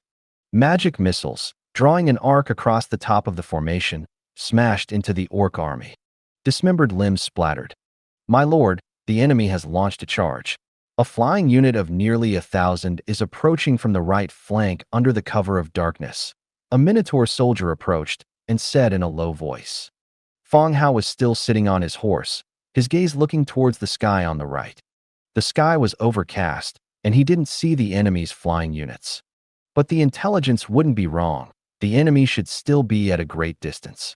"Do you know what kind of flying unit it is?" Fang Hao continued to ask. The Minotaur replied, "My lord, it should be the Blackrock tribe's bat riders." "Are there any dragons?" Fang Hao continued to ask. According to Domina's intelligence, there were dragons in the Blackrock tribe, so he still needed to be careful. The front intelligence did not mention dragons, my lord. "Good. The infantry will be commanded by Meat Fist. The skeleton giant bats will deploy and intercept all enemy flying units," Fang Hao ordered. "Yes, my lord." The Minotaur turned and left. At the rear of the formation, large numbers of skeleton giant bats soared into the sky. Using the dim sky, they flew towards the direction the enemy's flying units were approaching. "Everyone, follow me and kill them." Seeing the orc army approaching, Meat Fist directly gave the attack order. Leading the charge himself, he led a group of melee infantry directly towards the enemy army. Bang, bang, bang. Every punch Meat Fist threw created a fan-shaped burst of energy. Enemies within 3 meters in front were all sent flying, creating one vacuum zone after another. Behind Meat Fist were densely packed skeleton trolls and grave guards with greatswords. There was no intention of defense at all. It was direct melee combat. The troops of both sides began to slaughter each other in the center of the battlefield. The skeletons tirelessly swung the weapons in their hands, and even if their bodies were damaged, it didn't affect their fighting at all. under the enhancement of the undead war drums. The scattered skeletons that had just fallen to the ground stood up again, discarded their damaged parts, replaced them with bones dropped by their companions, and continued to join the battle. And behind Meat Fist and the others, a shield formation formed by skeleton warriors began to advance step by step. Like a bulldozer, they pushed the orcs back. Orcs who hadn't died along the way would also be finished off by the skeletons behind. The entire army was like a meat grinder, constantly advancing, constantly killing people. On the ground, bodies formed a carpet, and blood mixed with rainwater became a river. The orcs now also saw the situation clearly. The undead army in front of them was completely different from the wild undead they had encountered in the past. Not only did they have a number far exceeding theirs, their equipment and order were also superior to theirs. This was simply an impossible battle to win. Looking at the iron wall that was constantly pushing forward, the orc army began to fall into chaos. Some people began to fight with the orc overseers. They were desperate to leave here. More and more orcs turned around and killed the overseers. The fleeing people also started to become uncontrollable. As time went by, looking around, as far as the eye could see were the bodies of skeletons and orcs. The entire open space was as terrifying and bloody as a human purgatory.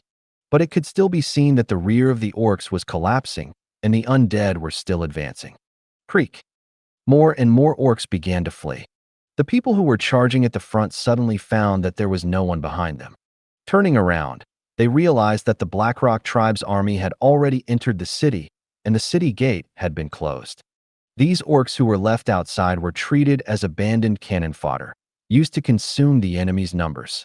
Seeing the Blackrock tribe close the city gate and act like a scared turtle, the people outside naturally didn't want to go and die as cannon fodder. No one was willing to continue fighting the undead. Those who were far away fled to the sides, while the orcs who couldn't escape directly threw down their weapons and chose to surrender. Facing the surrendering people, the skeletons tied them up. They weren't killed directly, which also gave more orcs hope. After closing the city gate, in less than half an hour, on the battlefield, only the advancing skeleton army remained, as well as the Blackrock tribe who intended to defend the city.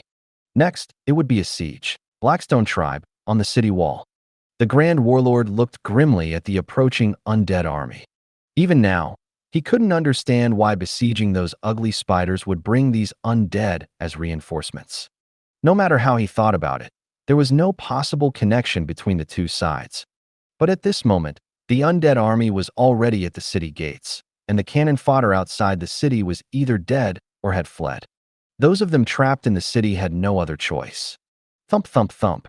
Just as the Grand Warlord was anxiously discussing how to deal with the situation with the tribal leaders, a female orc with a burly figure and wearing animal skin armor led her team and strode up angrily, roaring at the Grand Warlord. "Why did you order the city gates to be closed? There are still so many soldiers outside. How will these tribes trust Blackstone in the future?" The female orc was called Risa, the daughter of the Blackstone tribe's chief. Although her status in the tribe was not as high as her brothers, she still had some influence. Especially recently, Risa suddenly showed a certain strategic talent, and her influence was also increasing.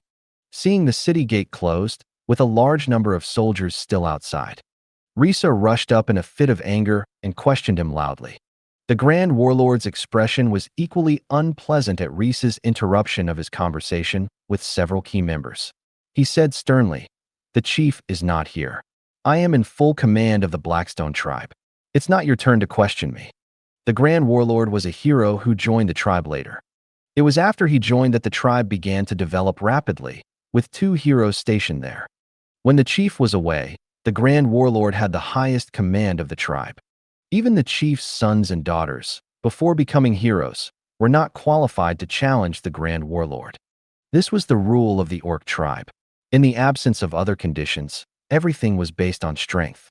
Moreover, the situation was quite serious at this time, and the Grand Warlord did not have a good expression. The undead army is still some distance away from the city gate. Opening the city gate can save more orcs and increase the defending forces, Risa continued. The orcs outside the city were fleeing everywhere. Once they fled, They no longer had any combat effectiveness. If they were allowed into the city, it would not only show that the Blackstone tribe had not abandoned them, but also increase the defending forces. The Grand Warlord looked back at Risa. There are also orcs among the undead. If they enter the city mixed in with the crowd, it will only make the tribe more passive. Taking a deep breath, he continued, Risa, I know what you're thinking. It's nothing more than that human you're friendly with is still outside, but I want to tell you that now is a time of life and death for the tribe. I won't allow you to act recklessly here. Risa was quite angry, but she didn't refute. Many people in the tribe knew about her and the human, and it was not a secret. The followers behind her were also constantly dissuading Risa from confronting the Grand Warlord at this time. Just as the Grand Warlord himself said, when the chief was away, he had the highest command. Even if he ordered Risa to be beheaded at this time, no one would object. The Grand Warlord glanced at Risa coldly and ordered, Men, take Risa and the others to the dungeon and wait for the chief to come back to deal with them. With an order, several orc guards immediately stepped forward. Risa tried to resist, but she couldn't break free.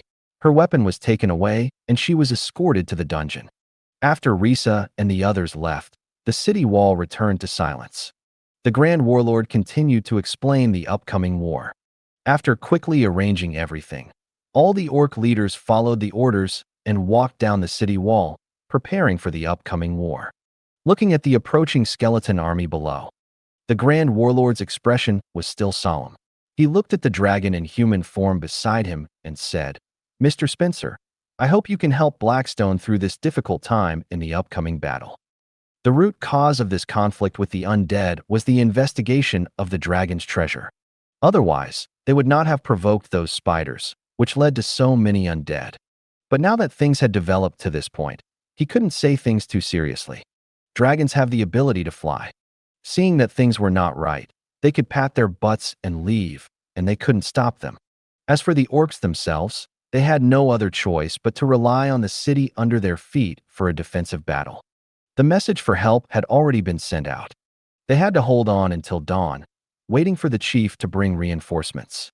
The dragon Spencer looked at the approaching skeleton army under the city, his face also a little ugly. How did it end up attracting so many skeletons? It was simply a ghost. But Spencer was more calm than the Grand Warlord.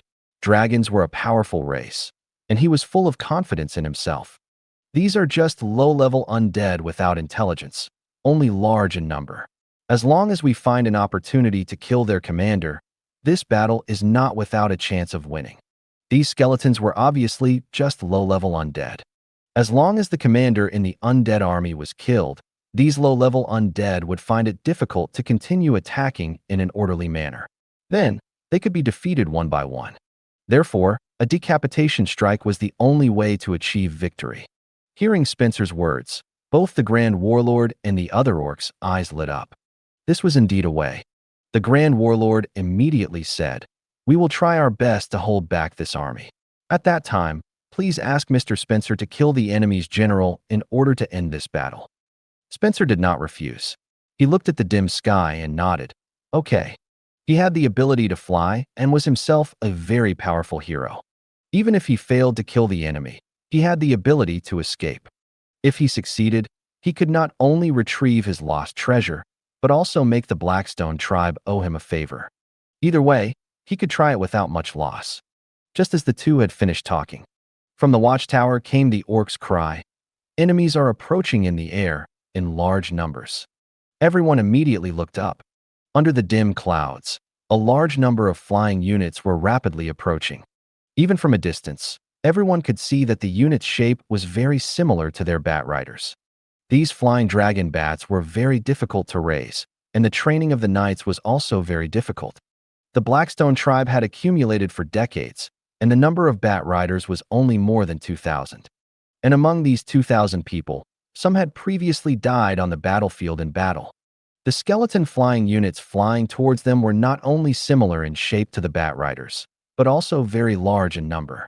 The Grand Warlord did not dare to delay any longer and immediately ordered, Archers, get ready to prevent the aerial undead from approaching. The messenger immediately passed the order down. The archers in the city immediately prepared for battle, drawing their bows and aiming at the dim sky. When the skeleton bat riders flew over the city, a release was heard. Whoosh, whoosh, whoosh. Arrows sped out, shooting towards the dim sky. However, the skeleton bat riders did not seem to have any intention of attacking the ground.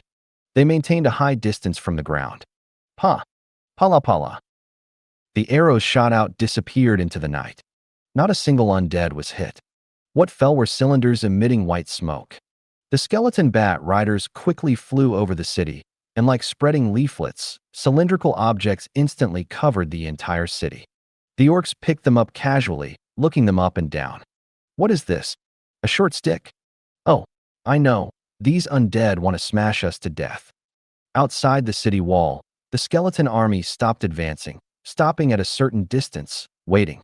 Meanwhile, inside the city, all the orcs were speculating about the purpose of the cylindrical objects that had fallen. These things could indeed cause some damage if they hit someone. But why make them in this shape? Throwing stones from high up would be more lethal. Gu Jiao, an orc, grabbed a cylindrical object and ran towards the city wall, shouting, "Great chieftain, the city is full of these things, but we don't know what they're for." But as soon as he got close, the smoke from the cylindrical object in his hand burned to its end. Boom! A deafening roar instantly echoed.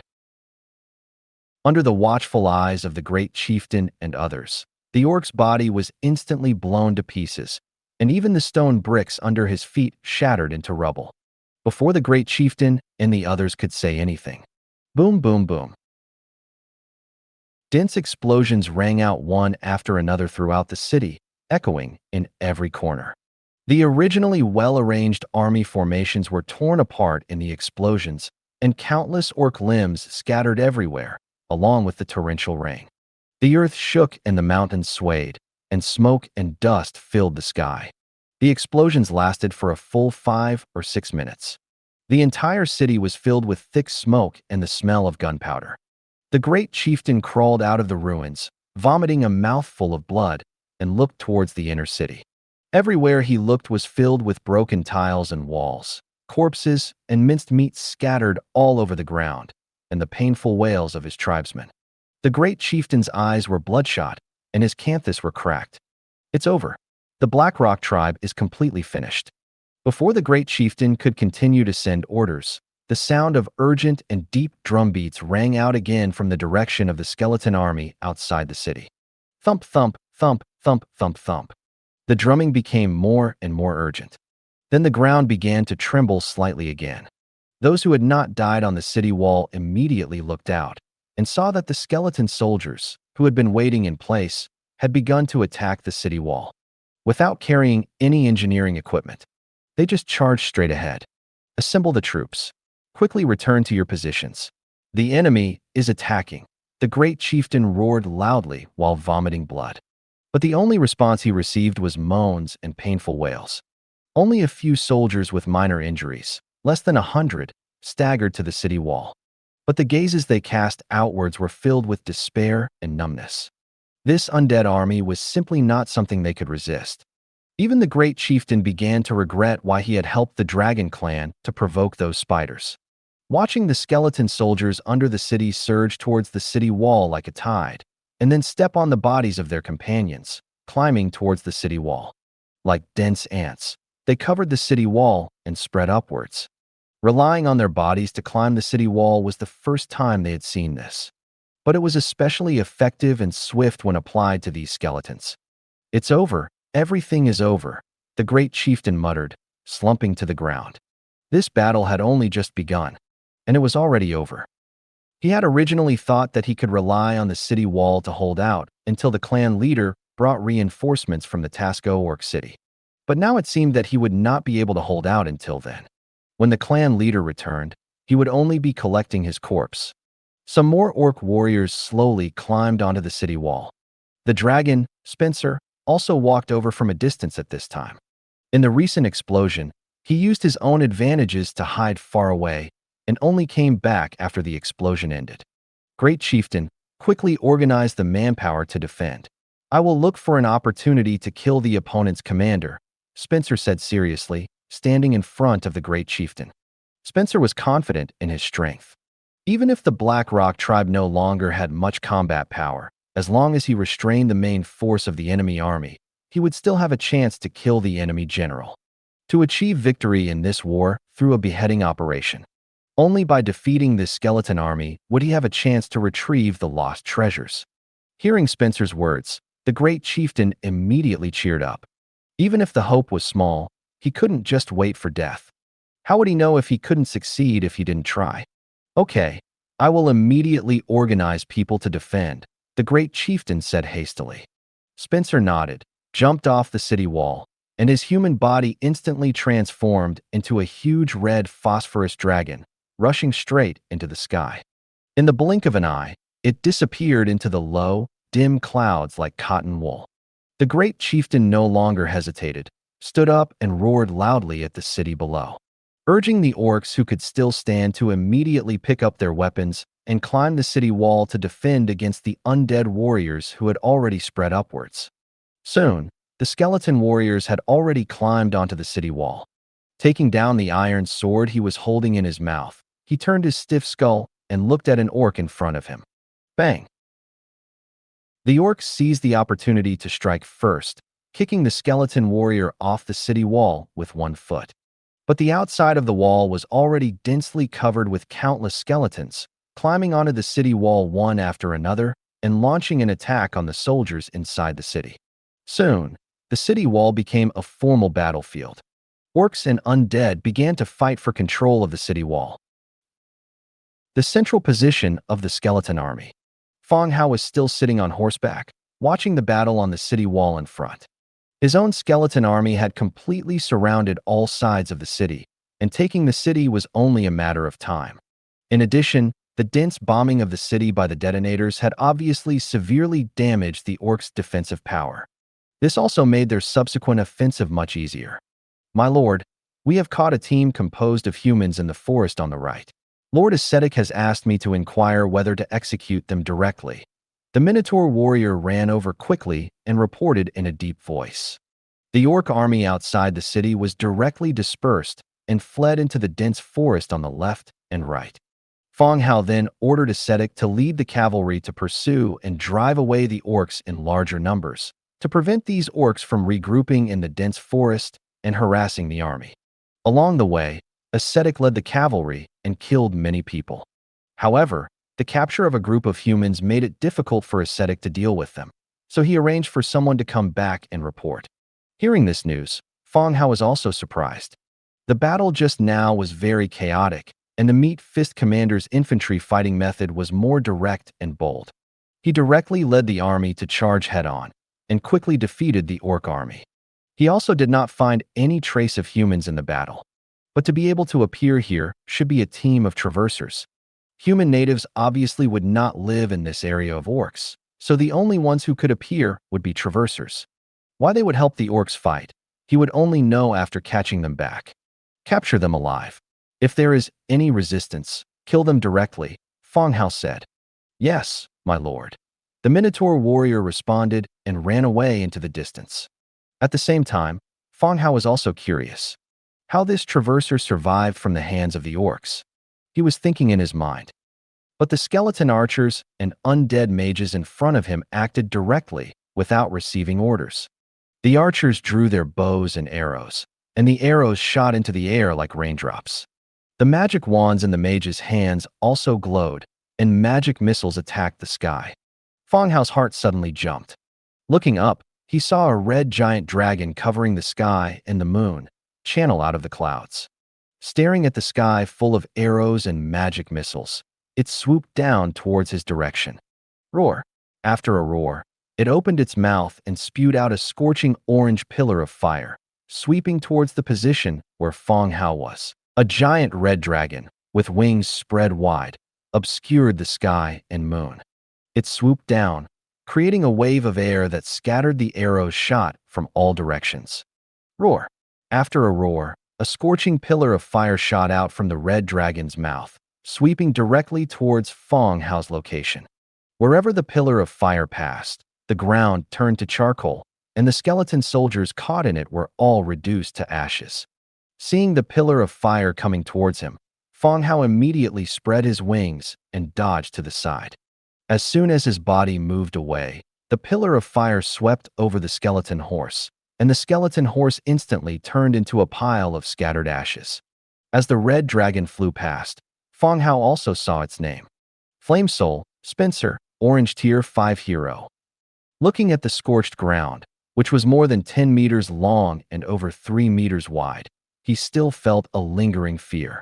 This enormous dragon, in its brief passage, had carved a charcoal-like area right through the middle of the undead army. Where the flames had burned the ground, raindrops fell, and a white mist rose. Holy crap! Fang Hao cursed under his breath. Dragons are born with strength far exceeding that of any other race. As they age, their strength also increases rapidly.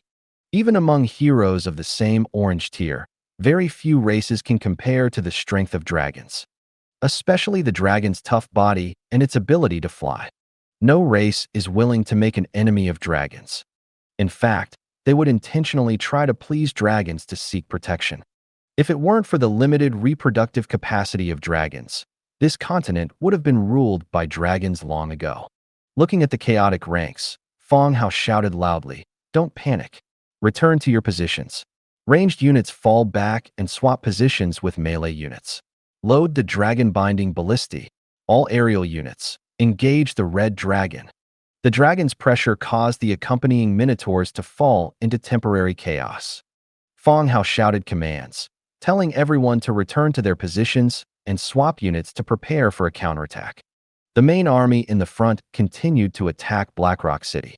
The heroes had all been assigned their respective tasks, and Fang Hao was in the central army without any heroes by his side. Moreover, the flying characteristic of dragons made it difficult for the accompanying heroes to deal with them. Hearing Fang Hao's command, the army began to adjust. The red dragon swept through the army, circled in the air, and then turned to fly towards Fang Hao's position again. It had confirmed that the creature who had dodged its breath was the leader of this army. Although it looked like a human from its appearance, the pungent smell of sulfur emanating from it was simply nauseating. The red dragon flew back, and its fire energy began to gather. Just as it was about to breathe fire, it suddenly felt a sense of danger from its side. Without a moment's hesitation, the red dragon abruptly turned its body. Whoosh! Just as it turned its body, a black pillar of light narrowly grazed its side. Immediately after, the second and third black pillars of light shot from various directions, forcing the red dragon to retreat repeatedly. Spencer the red dragon flapped its wings, dodging quickly.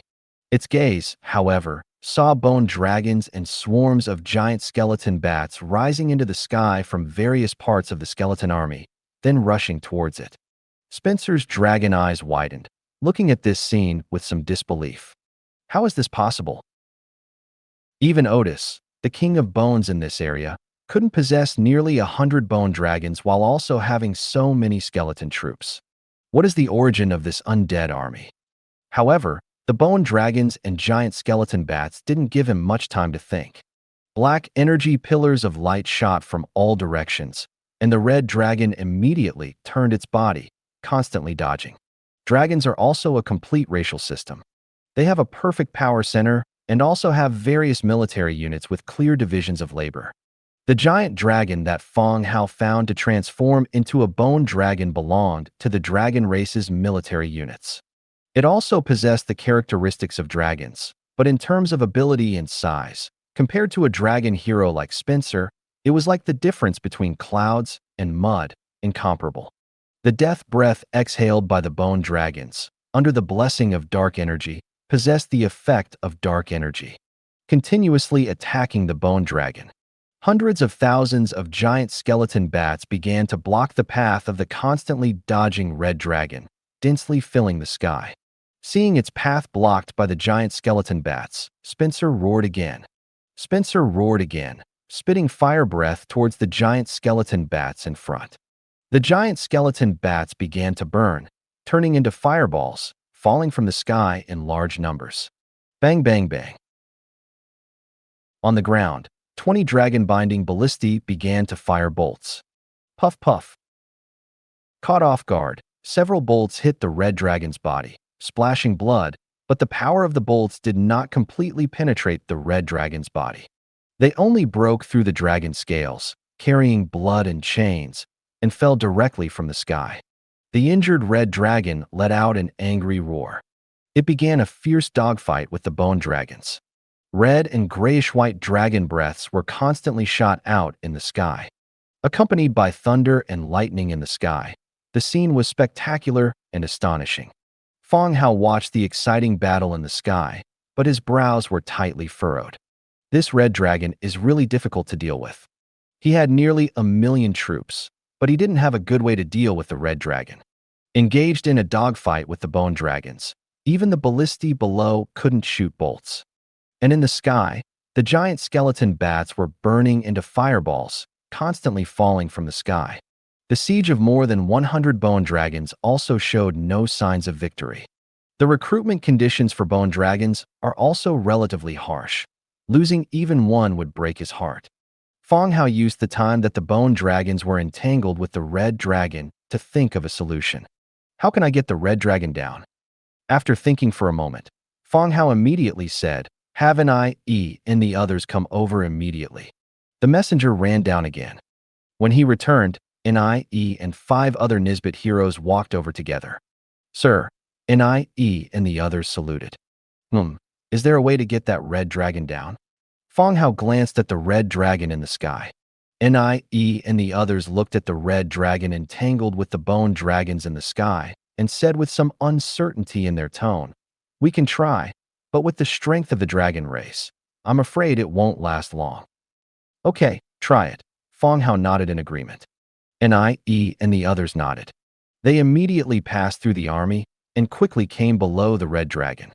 Seizing the opportunity, they immediately released the skill stripping properties peel-off trait.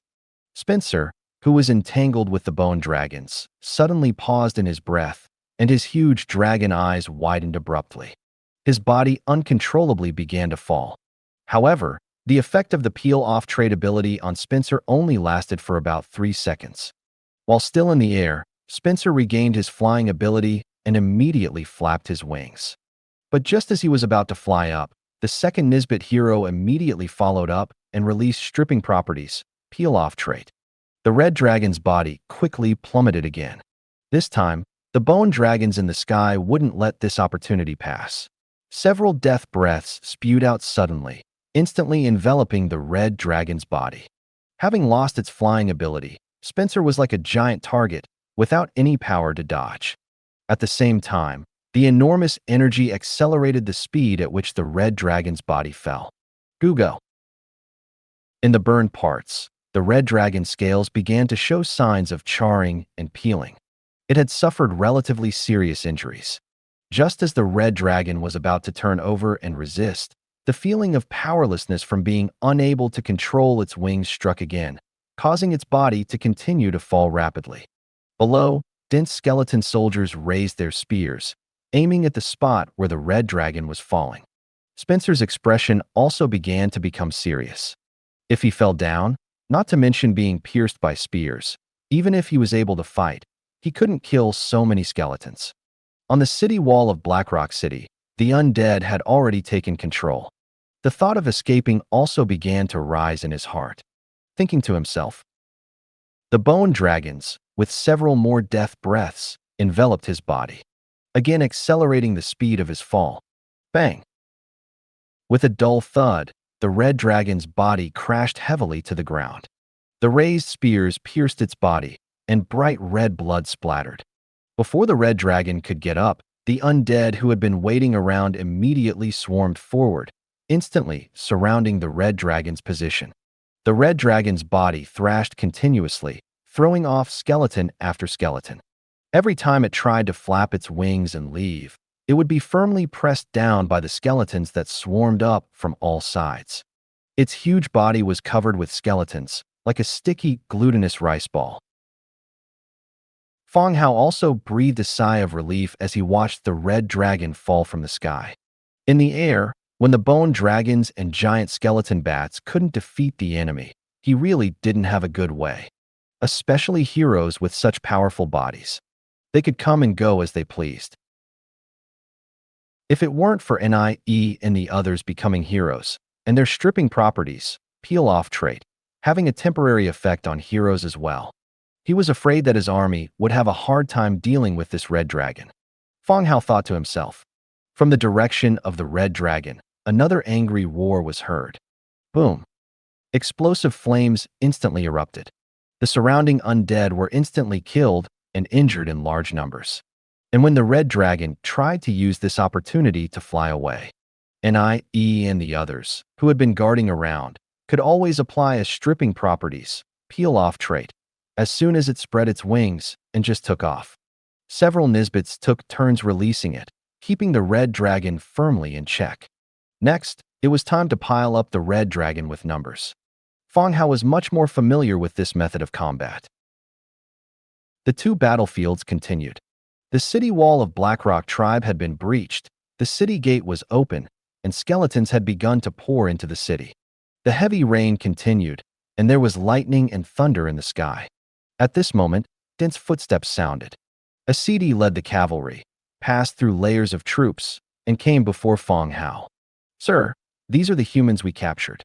Some escaped into the dense forest, and we didn't pursue them deeply," a CD said, riding his wind-fiend mount, with rainwater flowing down his armor. Surrounded by the cavalry was a group of more than 20 humans. In addition to the clearly dressed militiamen, 2 of them could be confirmed as lords. The 2 were covered in mud, their faces pale, and their lips somewhat purple. They looked like they were recovering from a serious illness. "Are there any other transmigrators?" Fang Hao looked at the 2 transmigrators in front of him and asked in a deep voice. Hearing the mention of transmigrators, the 2 of them looked up at Fang Hao at the same time. When they saw Fang Hao's face, they also confirmed that the other party was also a transmigrator. Although Fang Hao was controlling a demon puppet, with the blessing of the demon mask, the puppet's appearance was no different from his own. It could be said that both were Fang Hao, and their appearances were exactly the same. The 2 of them seemed to see hope, and some spirit returned to their eyes. They quickly said, "Boss, we are our own people, our own people." Fang Hao didn't respond to the other party and continued to ask in a deep voice, "Are there any other transmigrators?" The 2 of them stiffened, thought for a moment, and replied, "There were originally 4 of us, but now only 2 of us are left.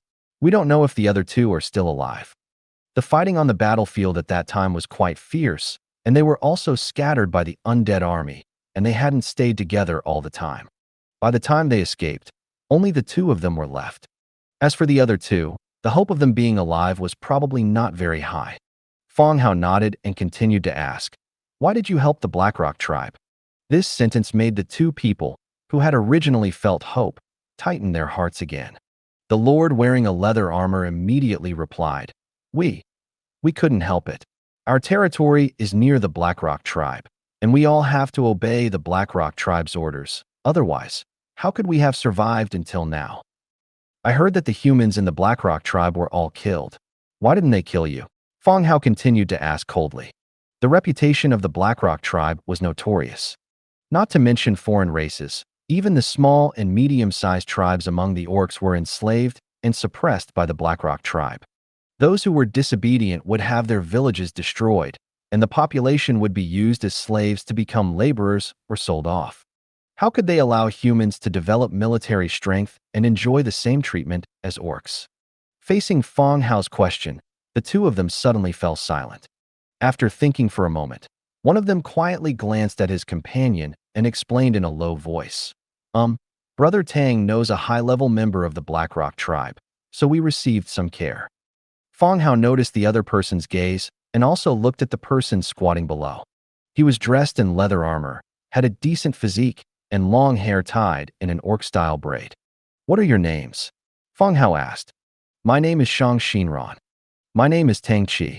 Hearing the name Tang Qi, Fang Hao immediately felt a sense of familiarity. After thinking carefully, he recalled where he had heard this name. At the auction held at Merchant Alliance Post 032, Fang Hao had met Tang Qi when he participated. The 2 had even exchanged a few words at that time. However, it was only a brief encounter at that time, and coupled with the fact that both of them were in a rather sorry state today, they didn't recognize each other's identity. When he chatted with Tang Chi at that time, he did mention that he was attached to the Blackrock tribe, and his patron was the daughter of the Blackrock tribe's chief. Presumably, it was because of this relationship that the Blackrock tribe allowed a few of them to have military strength. So you have a very close relationship? Fang Hao looked directly at the two of them. Not close. We are also oppressed by the Blackrock tribe.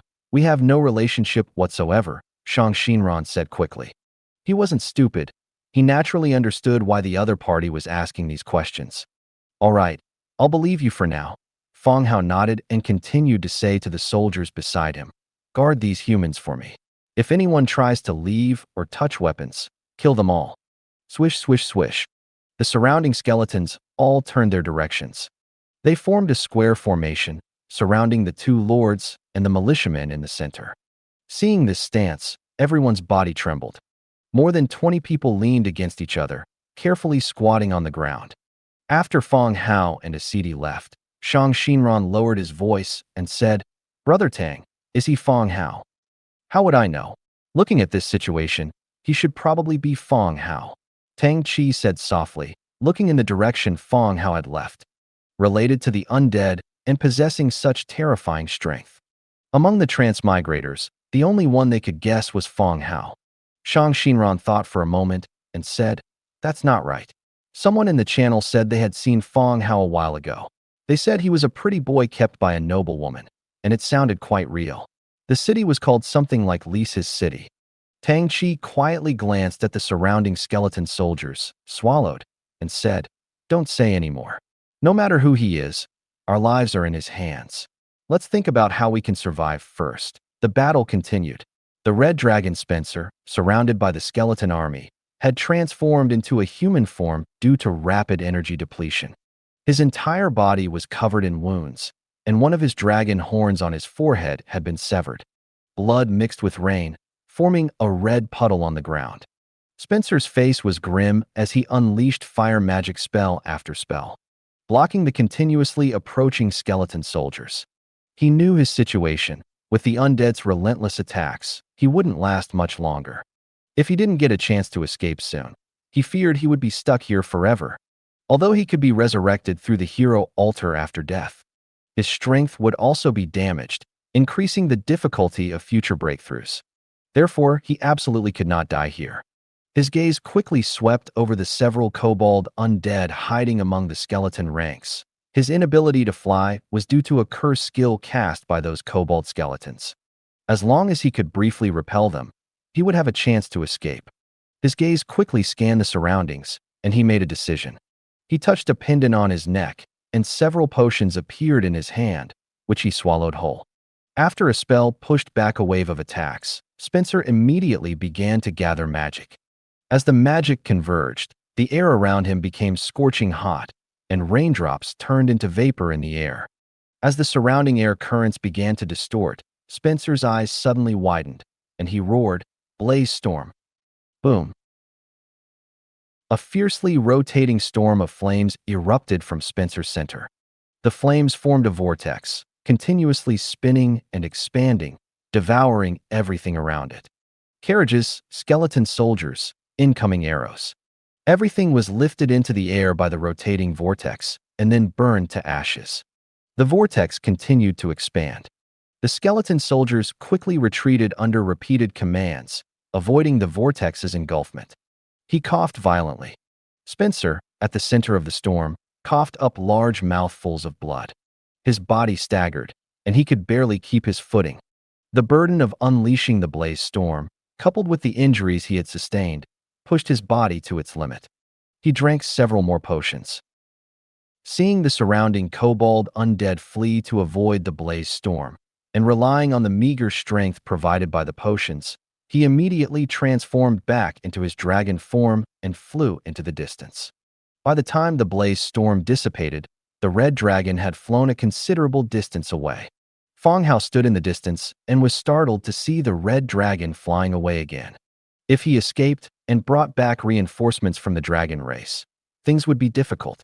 He immediately said, "Ni, the rest of you, take all the flying units and chase after him. You must kill him." "Yes, my lord." Several Nisbet immediately mounted bone dragons and led a group of flying units in pursuit of the direction the red dragon had left. The red dragon was so severely injured that even flying, his speed was not as fast as before. Catching up and killing him should not be a problem. Meanwhile, on the other side, the battle within Blackstone City was nearing its end. The city gate was shattered, the Blackstone banner lay fallen in the ruins, houses were dilapidated, broken tiles and bricks were everywhere, and large fires burned despite the rain. The skeleton army had taken over all 4 city walls. The army had fully entered the city and began clearing out the remaining orcs within. In a narrow passage in the center of the city, the Blackstone Great Chieftain, with the remaining orcs, had built simple fortifications and were making their final stand relying on the passage. On both sides of the passage, large numbers of skeleton troops were continuously launching attacks. Hold on. Spencer of the Dragon Race is killing the undead leader. As long as their leader dies, these low-level undead will disperse. The great chieftain brandished his battle axe while encouraging the orc soldiers. Trapped in this confined space, they were unaware that the dragon race had already fled. However, the great chieftain's encouragement was still effective. Relying on the narrow terrain, the orcs had held out until now. Clatter, clatter, clatter. A series of footsteps sounded, and the undead in front suddenly stopped their advance. The skeletons parted, and the troll hero, Meat Fist, strode in. He glanced at the orcs in front who had set up their defenses. He said in a low voice, "Are you the chieftain or the great chieftain of the Blackstone tribe?" The great chieftain wiped the blood flowing from his forehead and looked directly at the tall troll skeleton before him. He retorted, "Does it make a difference?" "Yes," Meat Fist said flatly. "So I know who I'm killing." Hearing this, the great chieftain's face showed anger again, and he cursed, "Humph. A bunch of ugly undead. Only you will die." Meat Fist did not argue with him. He gathered power in his right fist and suddenly threw a punch. Boom. The air exploded with a bang, and the fortifications built by the orcs instantly shattered. The bodies of the orc soldiers behind were sent flying back like cannonballs, their deaths gruesome. All defenses were no match for the orange hero. "Kill them all. Bring the hero's body out," Meat Fist ordered calmly, then turned and left. The skeletons received the order and once again pounced on the great chieftain and the others. However, now without fortifications, it was a direct melee battle. In less than 5 minutes, the sounds of fighting ended. The Blackstone tribe had completely fallen. Fang Hao entered the city. Meat Fist walked towards him. Behind Meat Fist, 2 skeleton warriors were jointly carrying an orc body. The body had been hacked beyond recognition, covered in wounds, and was clearly dead. "My lord, the battle is over. We are sending men to search for any hidden enemies in the various buildings," Meat Fist reported. Fang Hao nodded. "All right, you've worked hard." Meat Fist stepped aside and continued, gesturing towards the body. "My lord, only this one orc hero was found in the battle. He was also the commander of this campaign. We cannot yet confirm if he is the Blackstone chieftain or the Great Chieftain. Only one." Fang Hao frowned. According to the information provided by the old black-footed cat chieftain, the Blackstone tribe had 2 heroes. They were the Blackstone chieftain and the Great Chieftain. Could one have escaped with some tribesmen? It wasn't impossible. Only this one has been found so far. We are still searching for the others, Meat Fist replied. Fang Hao nodded and continued. All right, search the entire city thoroughly. At the same time, arrange for men to clean up the battlefield. This hero's body should be stored separately, and the rest of the bodies should be processed together. Yes, my lord. Meat Fist accepted the order and distributed the tasks. The orc hero's body was wrapped separately in a straw mat. The bodies of the other ordinary orcs would be collected together for processing. The war was over. Even if another hero hadn't been found, it couldn't change anything. Blackstone City was surrounded by layers upon layers of troops. Unless that person also possessed quasi-divine strength, it would be impossible to change the course of the battle. The skeletons began to clean up the battlefield, collecting crawling spines and transporting the bodies to a single location. It was messy outside with the battlefield cleanup. Fang Hao, accompanied by a surdy and a squad of soldiers, went directly to the chieftain's hall. The scene inside the hall was relatively better. Only some bloodstains were left on the ground, and the bodies had already been cleared out. The architecture here still followed the orcs' rugged design. The floor was made of large stone slabs, and the walls were hung with swords, axes, shields, and taxidermied beast heads. Fang Hao walked directly up the steps and sat down on the chieftain's throne. The moment he sat down, a system notification immediately appeared. Blackstone City has become your subsidiary city. You can rename the city here and control all resources of the tribe and its affiliated villages. You can set a proxy governor in the Lord's Book. The appearance of the system notification meant that the Blackstone tribe had become Fang Hao's subsidiary city.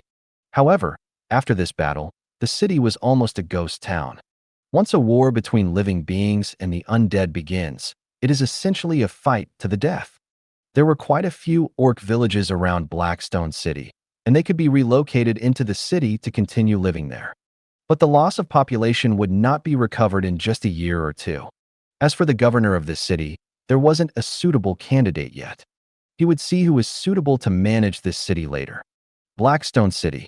City level, level 7 native city. Attributes: gold coin tax revenue plus 10%, orc tribe reproduction plus 10%. Description: a city with attributes can bring various different beneficial effects, accelerating the city's construction and development. Blackstone City's level had only reached level 7, and the added attributes were slightly inferior compared to Belly City or even Coldwind City. However, the resource reserves in the warehouse were quite abundant, storing large amounts of meat and leather. It could be seen that the orc tribes in the surrounding areas were mainly based on hunting and animal husbandry. After checking the city information, Fang Hao continued speaking to a minotaur beside him.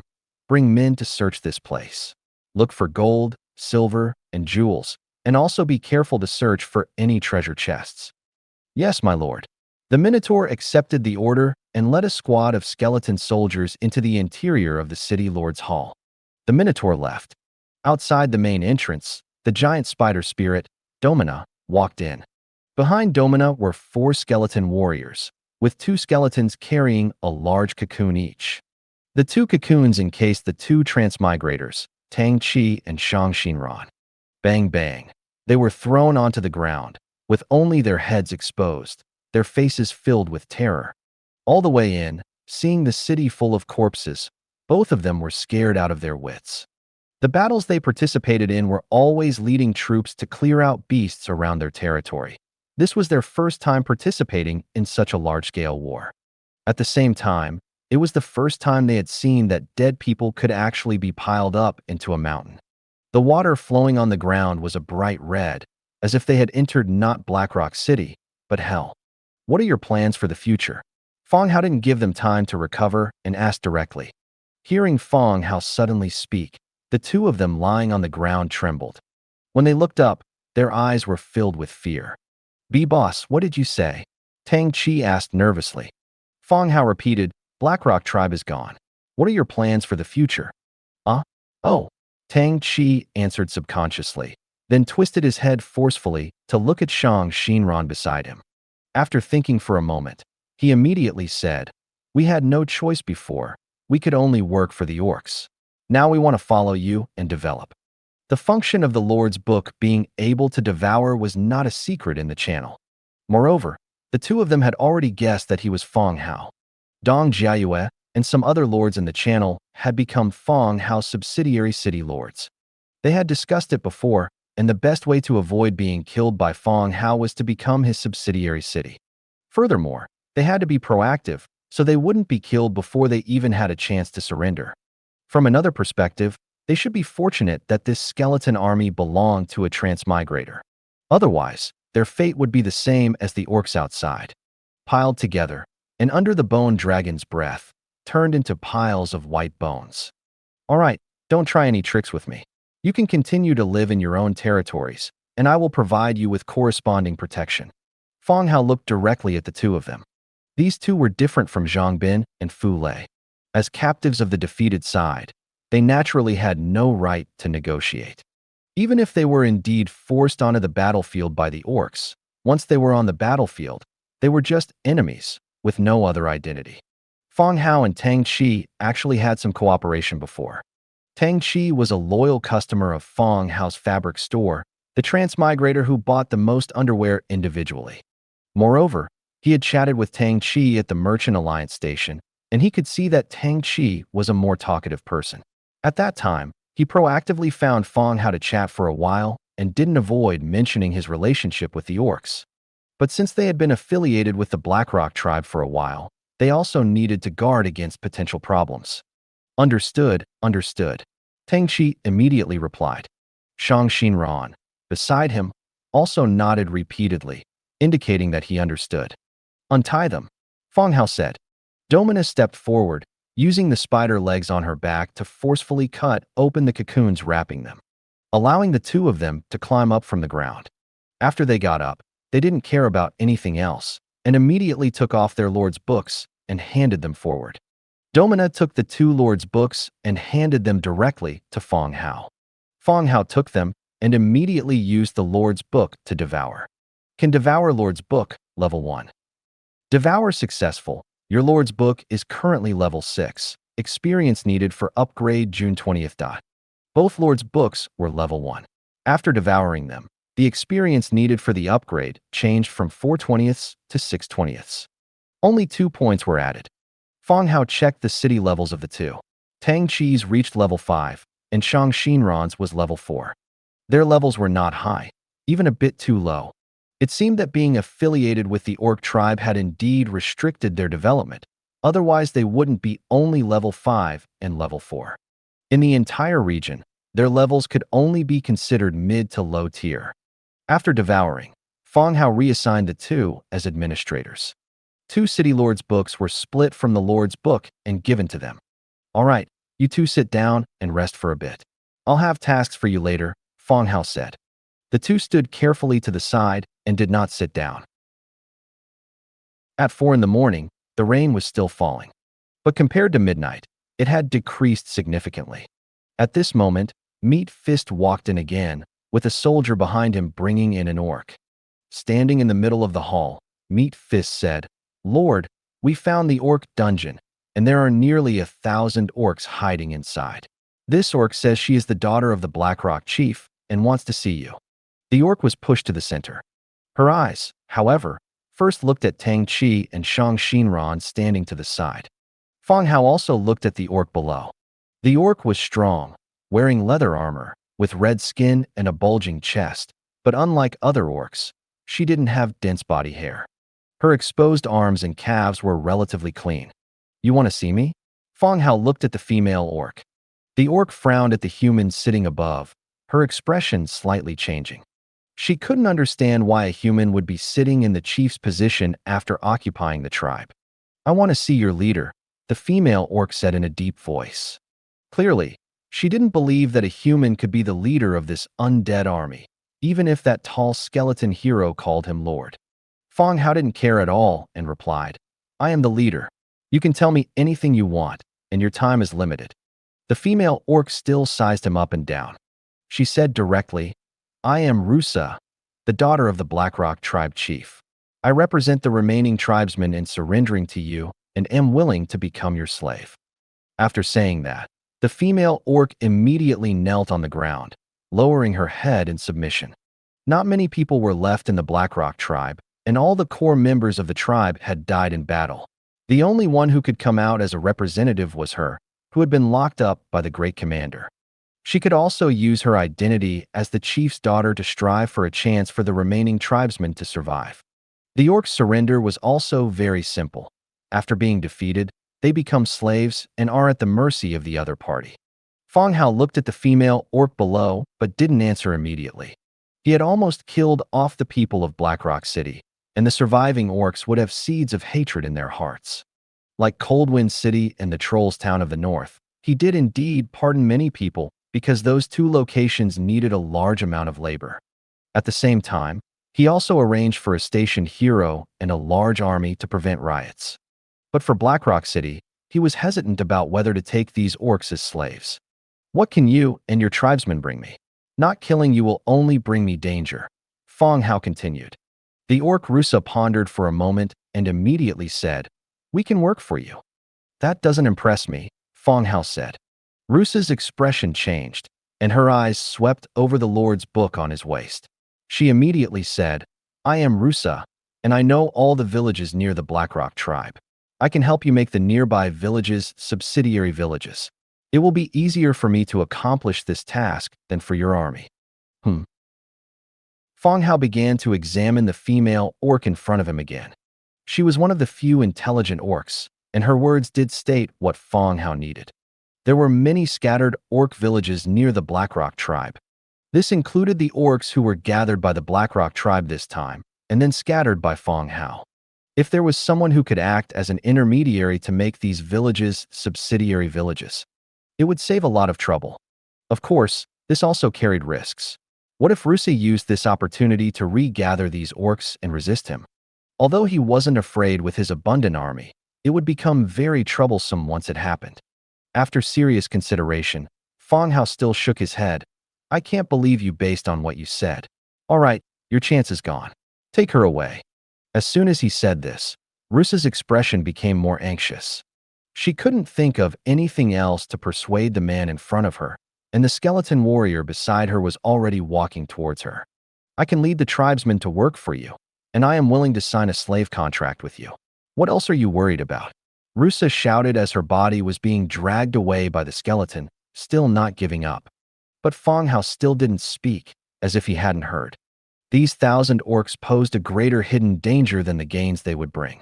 Just as the female orc was about to be dragged out, Tang Chi, who was standing to the side, clenched his fists as if he had made a decision and stepped forward, saying loudly, "Lord, I am willing to vouch for her." As soon as Tang Chi spoke, everyone's eyes turned towards him simultaneously. "What did you say?" Fang Hao hadn't realized the relationship between the two. Tang Chi and Shang Xinran had only just been released. Just moments ago, they were crying about being oppressed by orcs, and now they were vouching for a female orc. "Ahem. Lord, I am willing to vouch for her. Nothing out of line will happen." Tang Chi swallowed, continuing. Shang Xinran, standing beside Tang Chi, watched him but didn't speak. "You know her?" Fang Hao asked curiously. "Yes, Lord. Her name is Rusa, the daughter of the Blackstone tribe chief. We survived thanks to her protection. I'm willing to vouch for her. There will definitely be no problems." Tang Chi's voice grew louder, his tone becoming more resolute. Rusa's actions were quite similar to those of the Blackstone tribe. But it was undeniable that Tang Chi and the others had survived until now because of Rusa's protection. Meanwhile, the human lords discovered by other orcs had long since died at their hands. Furthermore, the relationship between Tang Chi and Rusa was already unusual. No matter how scared he was, he couldn't just watch Rusa be dragged out and beheaded. "Tang Chi, you must be responsible for your words," Fang Hao reminded him sternly. Now, Fang Hao understood. Earlier, when Tang Chi was at the Merchant Alliance station, he had mentioned being attached to a female orc, which must have been Rusa before him. Since Tang Chi was willing to vouch for her, Fang Hao didn't necessarily have to kill her. He just needed to confirm she wouldn't cause any trouble. Tang Chi replied, "Yes, I am responsible for my words. Please give us a chance." "Release her," Fang Hao said, and the skeleton warriors below released the female orc. Fang Hao continued, "All right, Tang Chi, remember what you said today. If she causes any problems, I'll behead both of you first." "Yes, I guarantee there will be no problems," Tang Chi loudly promised. Meanwhile, Shang Xinran beside him was sweating anxiously. He looked like he wanted to speak, but couldn't. He wanted to say, "I didn't make any guarantees. Why am I included?" After releasing the female orc, Fang Hao opened the Lord's book, found a blank slave contract, and handed it to the female orc. He also said, "I'm giving you a chance. How you use it is up to you." The female orc, Rusa, took the contract, looked back at Tang Chi, cut her finger, and dripped blood onto the contract. The contract emitted a beam of light that merged into the female orc's body, formally completing the contract between them. "Rusa's current loyalty to you is 25 points. Only 25 points, similar to the vampire, Lola, at the very beginning. But Lola was a dark gold hero and had the capital for that, while the one before him was just an ordinary orc. Yurusa? Let me ask you, why was there only one orc hero in the city? Since you're the chief's daughter, why were you locked in the dungeon? Fang Hao sat back on his throne and asked Rusa below. Rusa's gaze flickered, but she still replied, My father went to Tasco City a few days ago and hasn't returned. I was locked in the dungeon by the great commander. Due to the restrictions of the contract rules, slaves cannot lie to their masters. Therefore, everything Rusa said was the truth. What is your father's strength? How many people does he have with him? And does he know what happened in the city? Fang Hao continued to ask. No wonder the Blackfoot Cat chief said the Blackstone tribe had two heroes. And this sudden heavy rain had kept the chief of the Blackstone tribe in Tasco City. Rusa's face became even more troubled. Speaking about her father's information caused her inner turmoil. She gritted her teeth and continued. Purple Tier 7. He doesn't have many people with him. The great commander should have sent out the news, but I'm not sure about that. Purple Tier 7 was already a top-tier hero in a tribe like this. So, it's very likely your father will bring people back to reinforce here, Fang Hao realized. Since the news of the Blackstone tribe's situation was sent out, the chief would definitely bring troops back to support. I don't know, but you have already won this battle. I hope to talk to my father to avoid further fighting. Rusa calmed herself down and spoke. Whether the news had been sent out or not, her father would return here.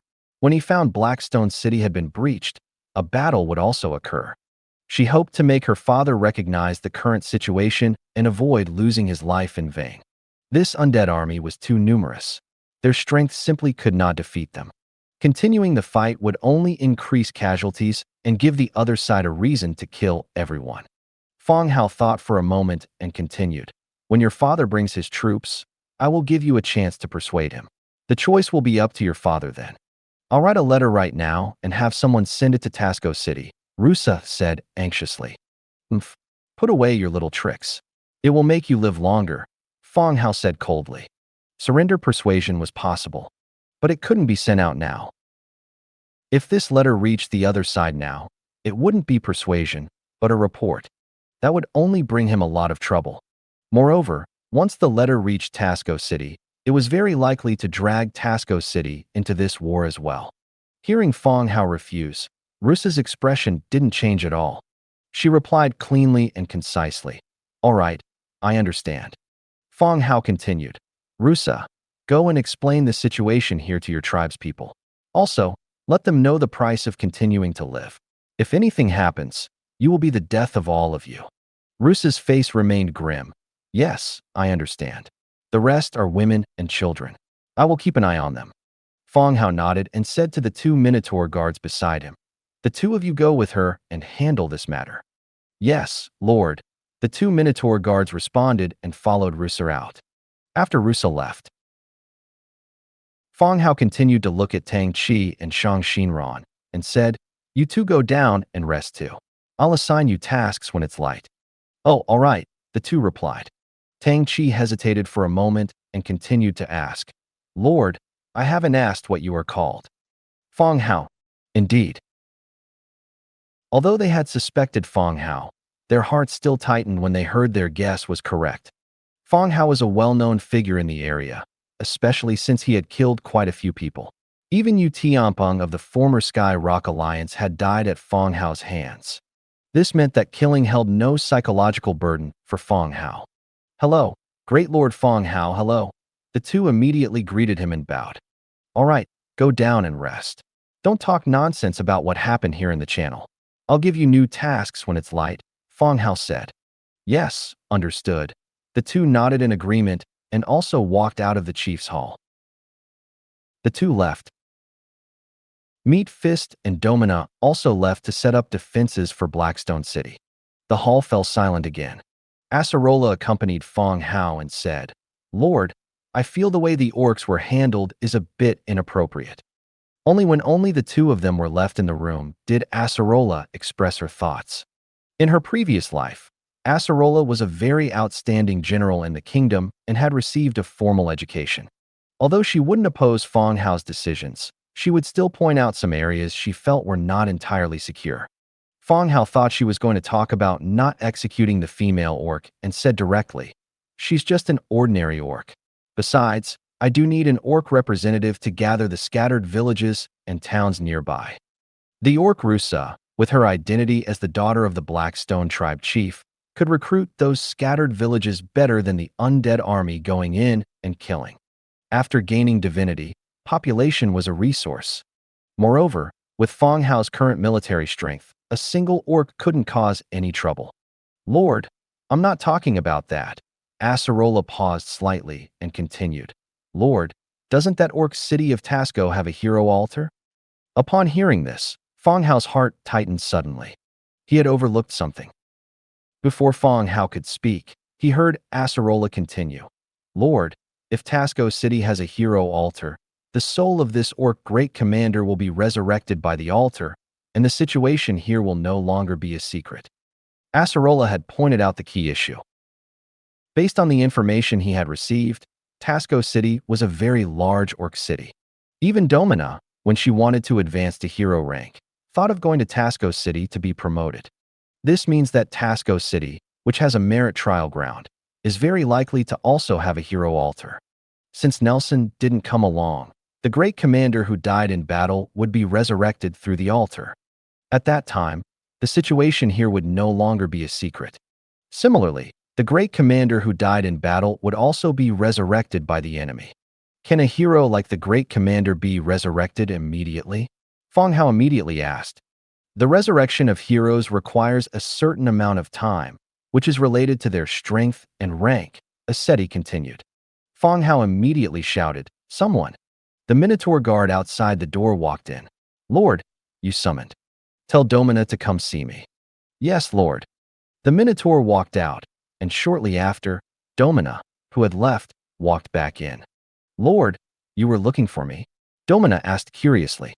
"Domina, does Tasco City have a hero altar?" Fang Hao asked. Domina answered directly, "Yes, Tasco City is the core city of the orcs in this area and has buildings like the hero altar and the merit trial ground." Hearing this, Fang Hao's heart sank. There really was one. "Let's go. Take me to the location of that great commander's body," Fang Hao immediately said. "Okay, Lord, please follow me this way." Domina turned around, and Fang Hao and the others followed behind. They left the chieftain's hall and went directly to a separate room. When Domina opened the rolled-up straw mat, the body inside had disappeared, leaving only a stain in the shape of the body. "Lord, it seems he has been resurrected," Aseti said from the side. Fang Hao nodded, having already guessed it. This was indeed his oversight. In the previous battles, they had always occupied the enemy's main city first and then attacked the subsidiary cities, so there was no instance of an enemy hero dying and being resurrected. Now they were attacking a tribe, and the battle line was stretched too far, and they hadn't brought Nelson, which led to the enemy hero being resurrected. Fang Hao continued, "Notify Lolly to have all the black-footed cats scout Tasco City. Tell Meat Fist to gather troops and prepare to attack Tasco City." If the battle situation here could have been kept secret, then only the Blackrock tribe would have been destroyed. But with the great commander resurrected in Tasco City would certainly not allow the skeleton army to appear near the city. What Fang Hao could do now was to continue the attack. Before Tasco City could react, he would take it down in one go. "Yes, Lord." The Minotaur guard ran off again. After Fang Hao returned to the hall with the two, he directly used Demon Teleport to return to the main city and brought Nelson along with 20 funeral priests. He briefly explained the situation here to Nelson. Nelson nodded slightly and didn't say much. Afterward, Fang Hao called all the heroes over and briefly discussed the plan for the future. After everyone left, they prepared to act according to the plan. Fang Hao directly opened the Lord's Book and clicked on Convert City on Blackrock City. Convert the original city Blackrock City? Yes. Please select the converted city faction. Human faction, Undead faction. Undead faction. A ray of light enveloped the entire city. Conversion complete. Blackrock City next conversion countdown. 29 days, 59 hours. This ability has a cooldown, meaning the city cannot be converted again within a month. The light dissipated. The attributes of Black Rock City also changed from a level 9 orc original subsidiary city to a level 9 undead subsidiary city. Fang Hao came outside and successively built skeleton conversion ground, burial ground, archery range, necromancer tower, and a series of troop buildings. The bodies of the fallen orcs no longer needed to be transported to the main city. They could be directly put into the skeleton conversion ground on the spot for conversion. Fang Hao continued to recruit troops to replenish the forces lost in battle. On the other side, Tasco City. Rain washed over the city. At the hero altar in the city center, the orc priests were performing the final ritual. A ray of light slowly condensed into a human shape in the center of the altar. When the light dissipated, the great commander Mashek appeared before everyone. Mashek was naked, rubbing his aching head, and sat up from the altar. Before Mashek could speak, the chieftain of the Black Rock tribe, Andres, hurriedly asked, "Mashek, what on earth happened? How did you die?" With the chieftain absent, the Black Rock tribe was the responsibility of the great commander.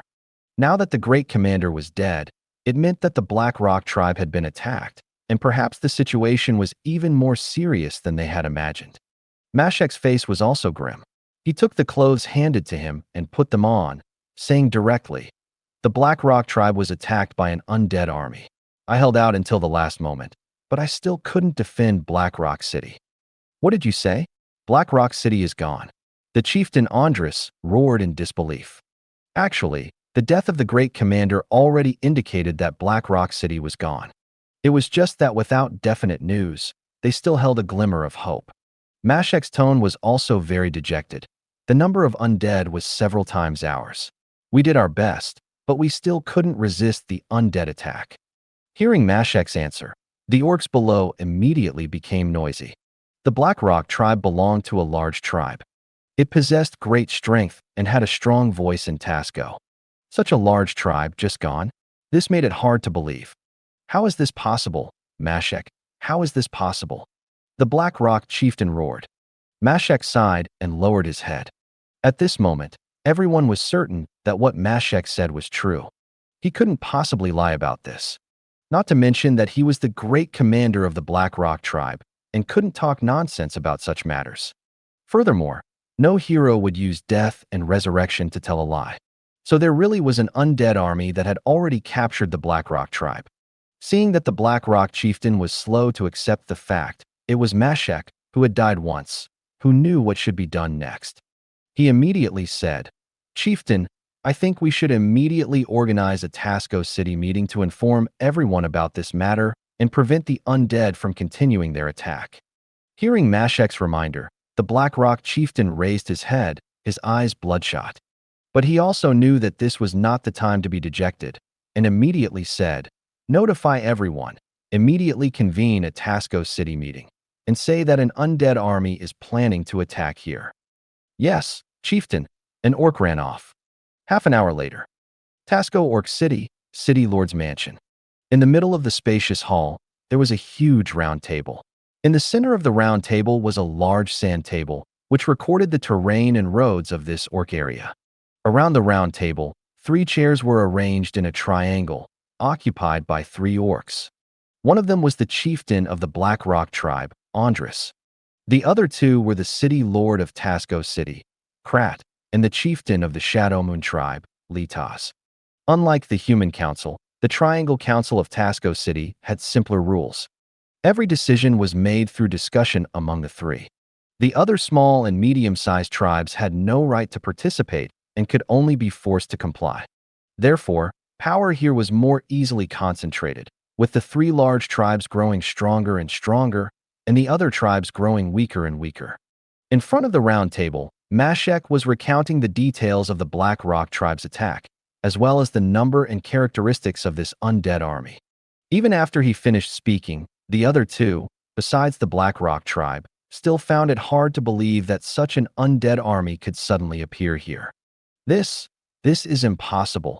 Litas of the Shadow Moon tribe interrupted Mashek, stating that it was simply impossible. Litas directly interrupted Mashek's words, finding a loophole. "Chief Litas, I can guarantee that this matter is absolutely true, and the number of undead has reached a terrifying level. If we don't take it seriously, it may cause very serious consequences, Mashek immediately emphasized. Leitas continued. Then explain this. If you say the number of undead reached hundreds of thousands, where did they come from? Did they grow out of the ground and just appear outside the Blackstone tribe? There are connections and interactions between tribes and cities. An undead army, without disturbing any surrounding cities, suddenly appeared and occupied the Blackstone tribe. This simply didn't make sense. No matter which direction the undead came from, news should have been transmitted rather than suddenly launching an attack on the Blackstone tribe. Leitas, don't dwell on this. Mashek has been resurrected at the hero altar and brought back this important intelligence. The focus should be on how to deal with the undead's subsequent attacks, not on where he came from. Chief Andres of the Blackstone tribe said sternly. Andres suppressed the anger in his heart. If the Blackstone tribe hadn't been wiped out by the undead, he would basically be a commander without troops. He wished he could get up and slap him to death. At this moment, City Lord Krat also spoke.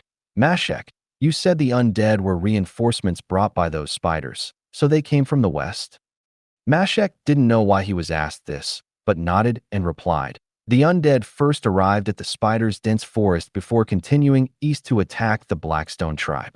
If the undead don't intend to stop, I'm afraid they will directly reach Tasco City tomorrow and continue their attack. After hearing this, City Lord Krat fell into silence. As the ruler of Tasco City, he naturally knew more information. Combining the information Mashek provided, something suddenly came to mind. He immediately said to his subordinate, "Summon the merchant Matvat." The guard responded and quickly left. Before long, Matvat, who was brought here without knowing why, stood below nervously. Lord City Lord, Lord Chiefs, Matvat immediately bowed. Matvat was the merchant representative in Tasco City and would travel to various cities as an official merchant of Tasco City to discuss trade, or open official Tasco City shops in some more prosperous cities. All along, Matvat had been quite capable in his work, but hadn't achieved much. Until 2 months ago, Matvat negotiated a cooperation between Tasco City and ManhwaRecap, and both sides opened shops in each other's cities. Matvat's performance directly surpassed everyone else's, bringing huge profits to Tasco City. And this time, Krat summoned Matvat because he suspected the West. Matvat stood below, feeling nervous seeing the three remain silent for a long time. He rubbed his hands and asked cautiously, "Three lords, is there anything I can do for you?" Krat carefully observed Matvat and continued to ask, "How have those minotaurs from Manhwa been recently?" Matvat thought for a moment and replied, "Lord City Lord, their shop business is very good, especially the clothing industry, which has brought great profits." Hearing this, the other two chiefs also guessed why Krat asked this. Because this clothing shop was very famous, and its name was the Bone Cloth Shop. "Do you have any other contact with ManhwaRecap?" Krat continued to ask. Matvat replied, "I sent a batch of goods to ManhwaRecap last month. The next delivery time hasn't arrived yet." Krat nodded and continued, "Men, go with Matvat and arrest everyone in these shops. I want to interrogate them personally." "Yes." The guards on the side responded in unison, making Matvat's body tremble violently with fright. At the same time, his heart sank. Could something have happened between Manhwa and Tasco City? Thinking again, Matvat quickly said, "Lord City Lord, it's been raining heavily these past few days, and those minotaurs have all left the city. The shops are also closed." Hearing this, the expressions of Krat and the others darkened further. There was no need to guess at all. The enemy must be related to this Minotaur city. As for what Leitas was asking about, where the undead came from, it also made sense now. They passed through ManhwaRecap in the west and entered this area.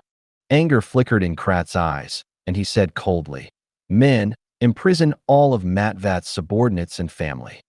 "Yes." The guards quickly took action, dragging Matvat away amidst his loud cries of complaint. Silence returned to the hall. The whole story was actually very clear. This undead army was obviously more significant than they had imagined. Both the spider camp and the Minotaur's ManhwaRecap were connected to this undead army. And the Blackstone tribe's actions against the spider camp had obviously angered this army, causing them to brave the heavy rain and directly cross such a distance to launch an attack on Blackstone City. Right now, the priority was to gather troops and defend against the approaching undead army. As for the spider camp and the Minotaur's mana market, they would settle accounts with them after the war ended. Next, no one pursued the identity and origin of the undead anymore, and they began discussing the subsequent plan, and arranged for a large number of scouts to monitor the movements of the undead army. Blackstone City. In the center of the chief's hall, treasure chests that had been plundered were piled high. Golden coins, dazzling gems filled box after box. Looking at the treasures before him, Fang Hao was surprised by the wealth of the Blackstone tribe.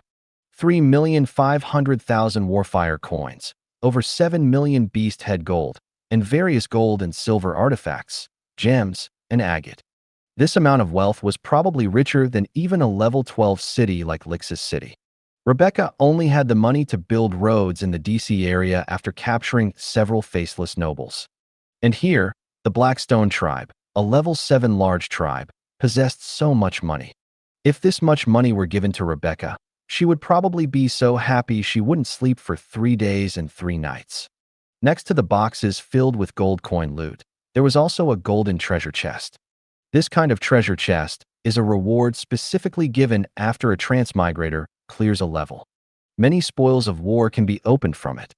However, only one golden treasure chest was obtained from this battle. The quality of the treasure chest was not high. Open it directly. Flashes of light instantly appeared. Obtained, Blackstone Training Ground Building Blueprint, purple, Large Pasture Building Blueprint, blue, Mountain King Orc Warblade Crafting Blueprint, blue, Wyvern Sky Armor Crafting Blueprint, blue, Beast Tooth Stone 72, Warfire Coin 255. The light was dazzling, and Fang Hao instantly caught the purple and blue flashes. From a golden treasure chest, getting a purple building blueprint was quite good. In the past, more often than not, golden chests only yielded blue blueprints. First, check the purple blueprint. Blackstone Training Ground, purple.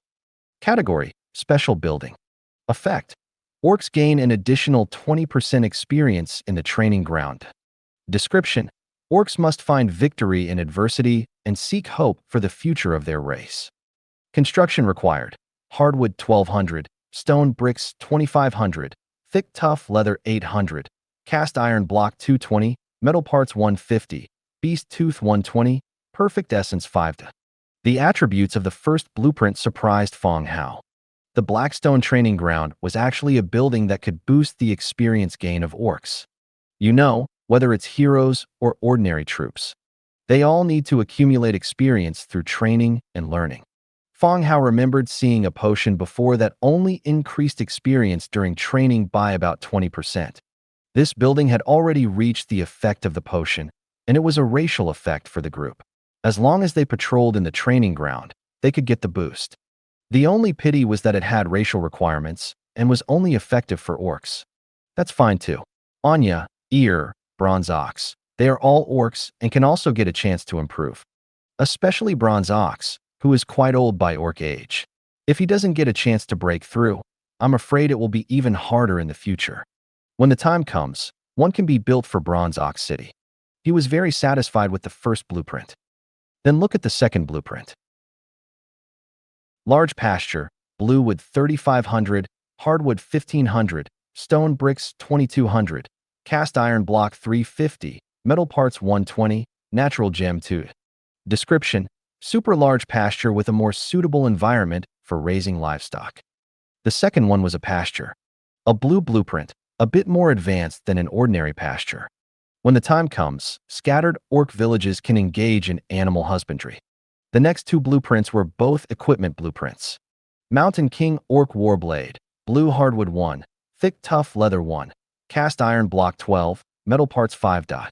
Wyvern Sky Armor, blue thick tough leather 10, cast iron block 3, thread 12, metal parts 8. The Mountain King Orc Warblade was a type of warblade weapon equipped by the orc soldiers of the Blackstone tribe. The blade's surface was wide and thick, and the edge was sharp. The handle was wrapped in leather and was quite heavy to hold. Its appearance somewhat resembled an ancient ghost head saber, focusing on the damage caused by chopping. The wyvern sky armor was not armor for troops, but armor for bat rider wyverns. Armor made of leather and metal could protect the wyvern's body. This type of armor is generally equipped according to body size. Fang Hao could not only use it for skeleton bat riders, but also for skeleton pseudo-dragon guards. Their body sizes are very similar. After crafting, they can be equipped by the pseudo-dragon guards with simple modifications by a blacksmith. The blueprints were finished. The latter two items were Beast Tooth Stone and Warfire Coin.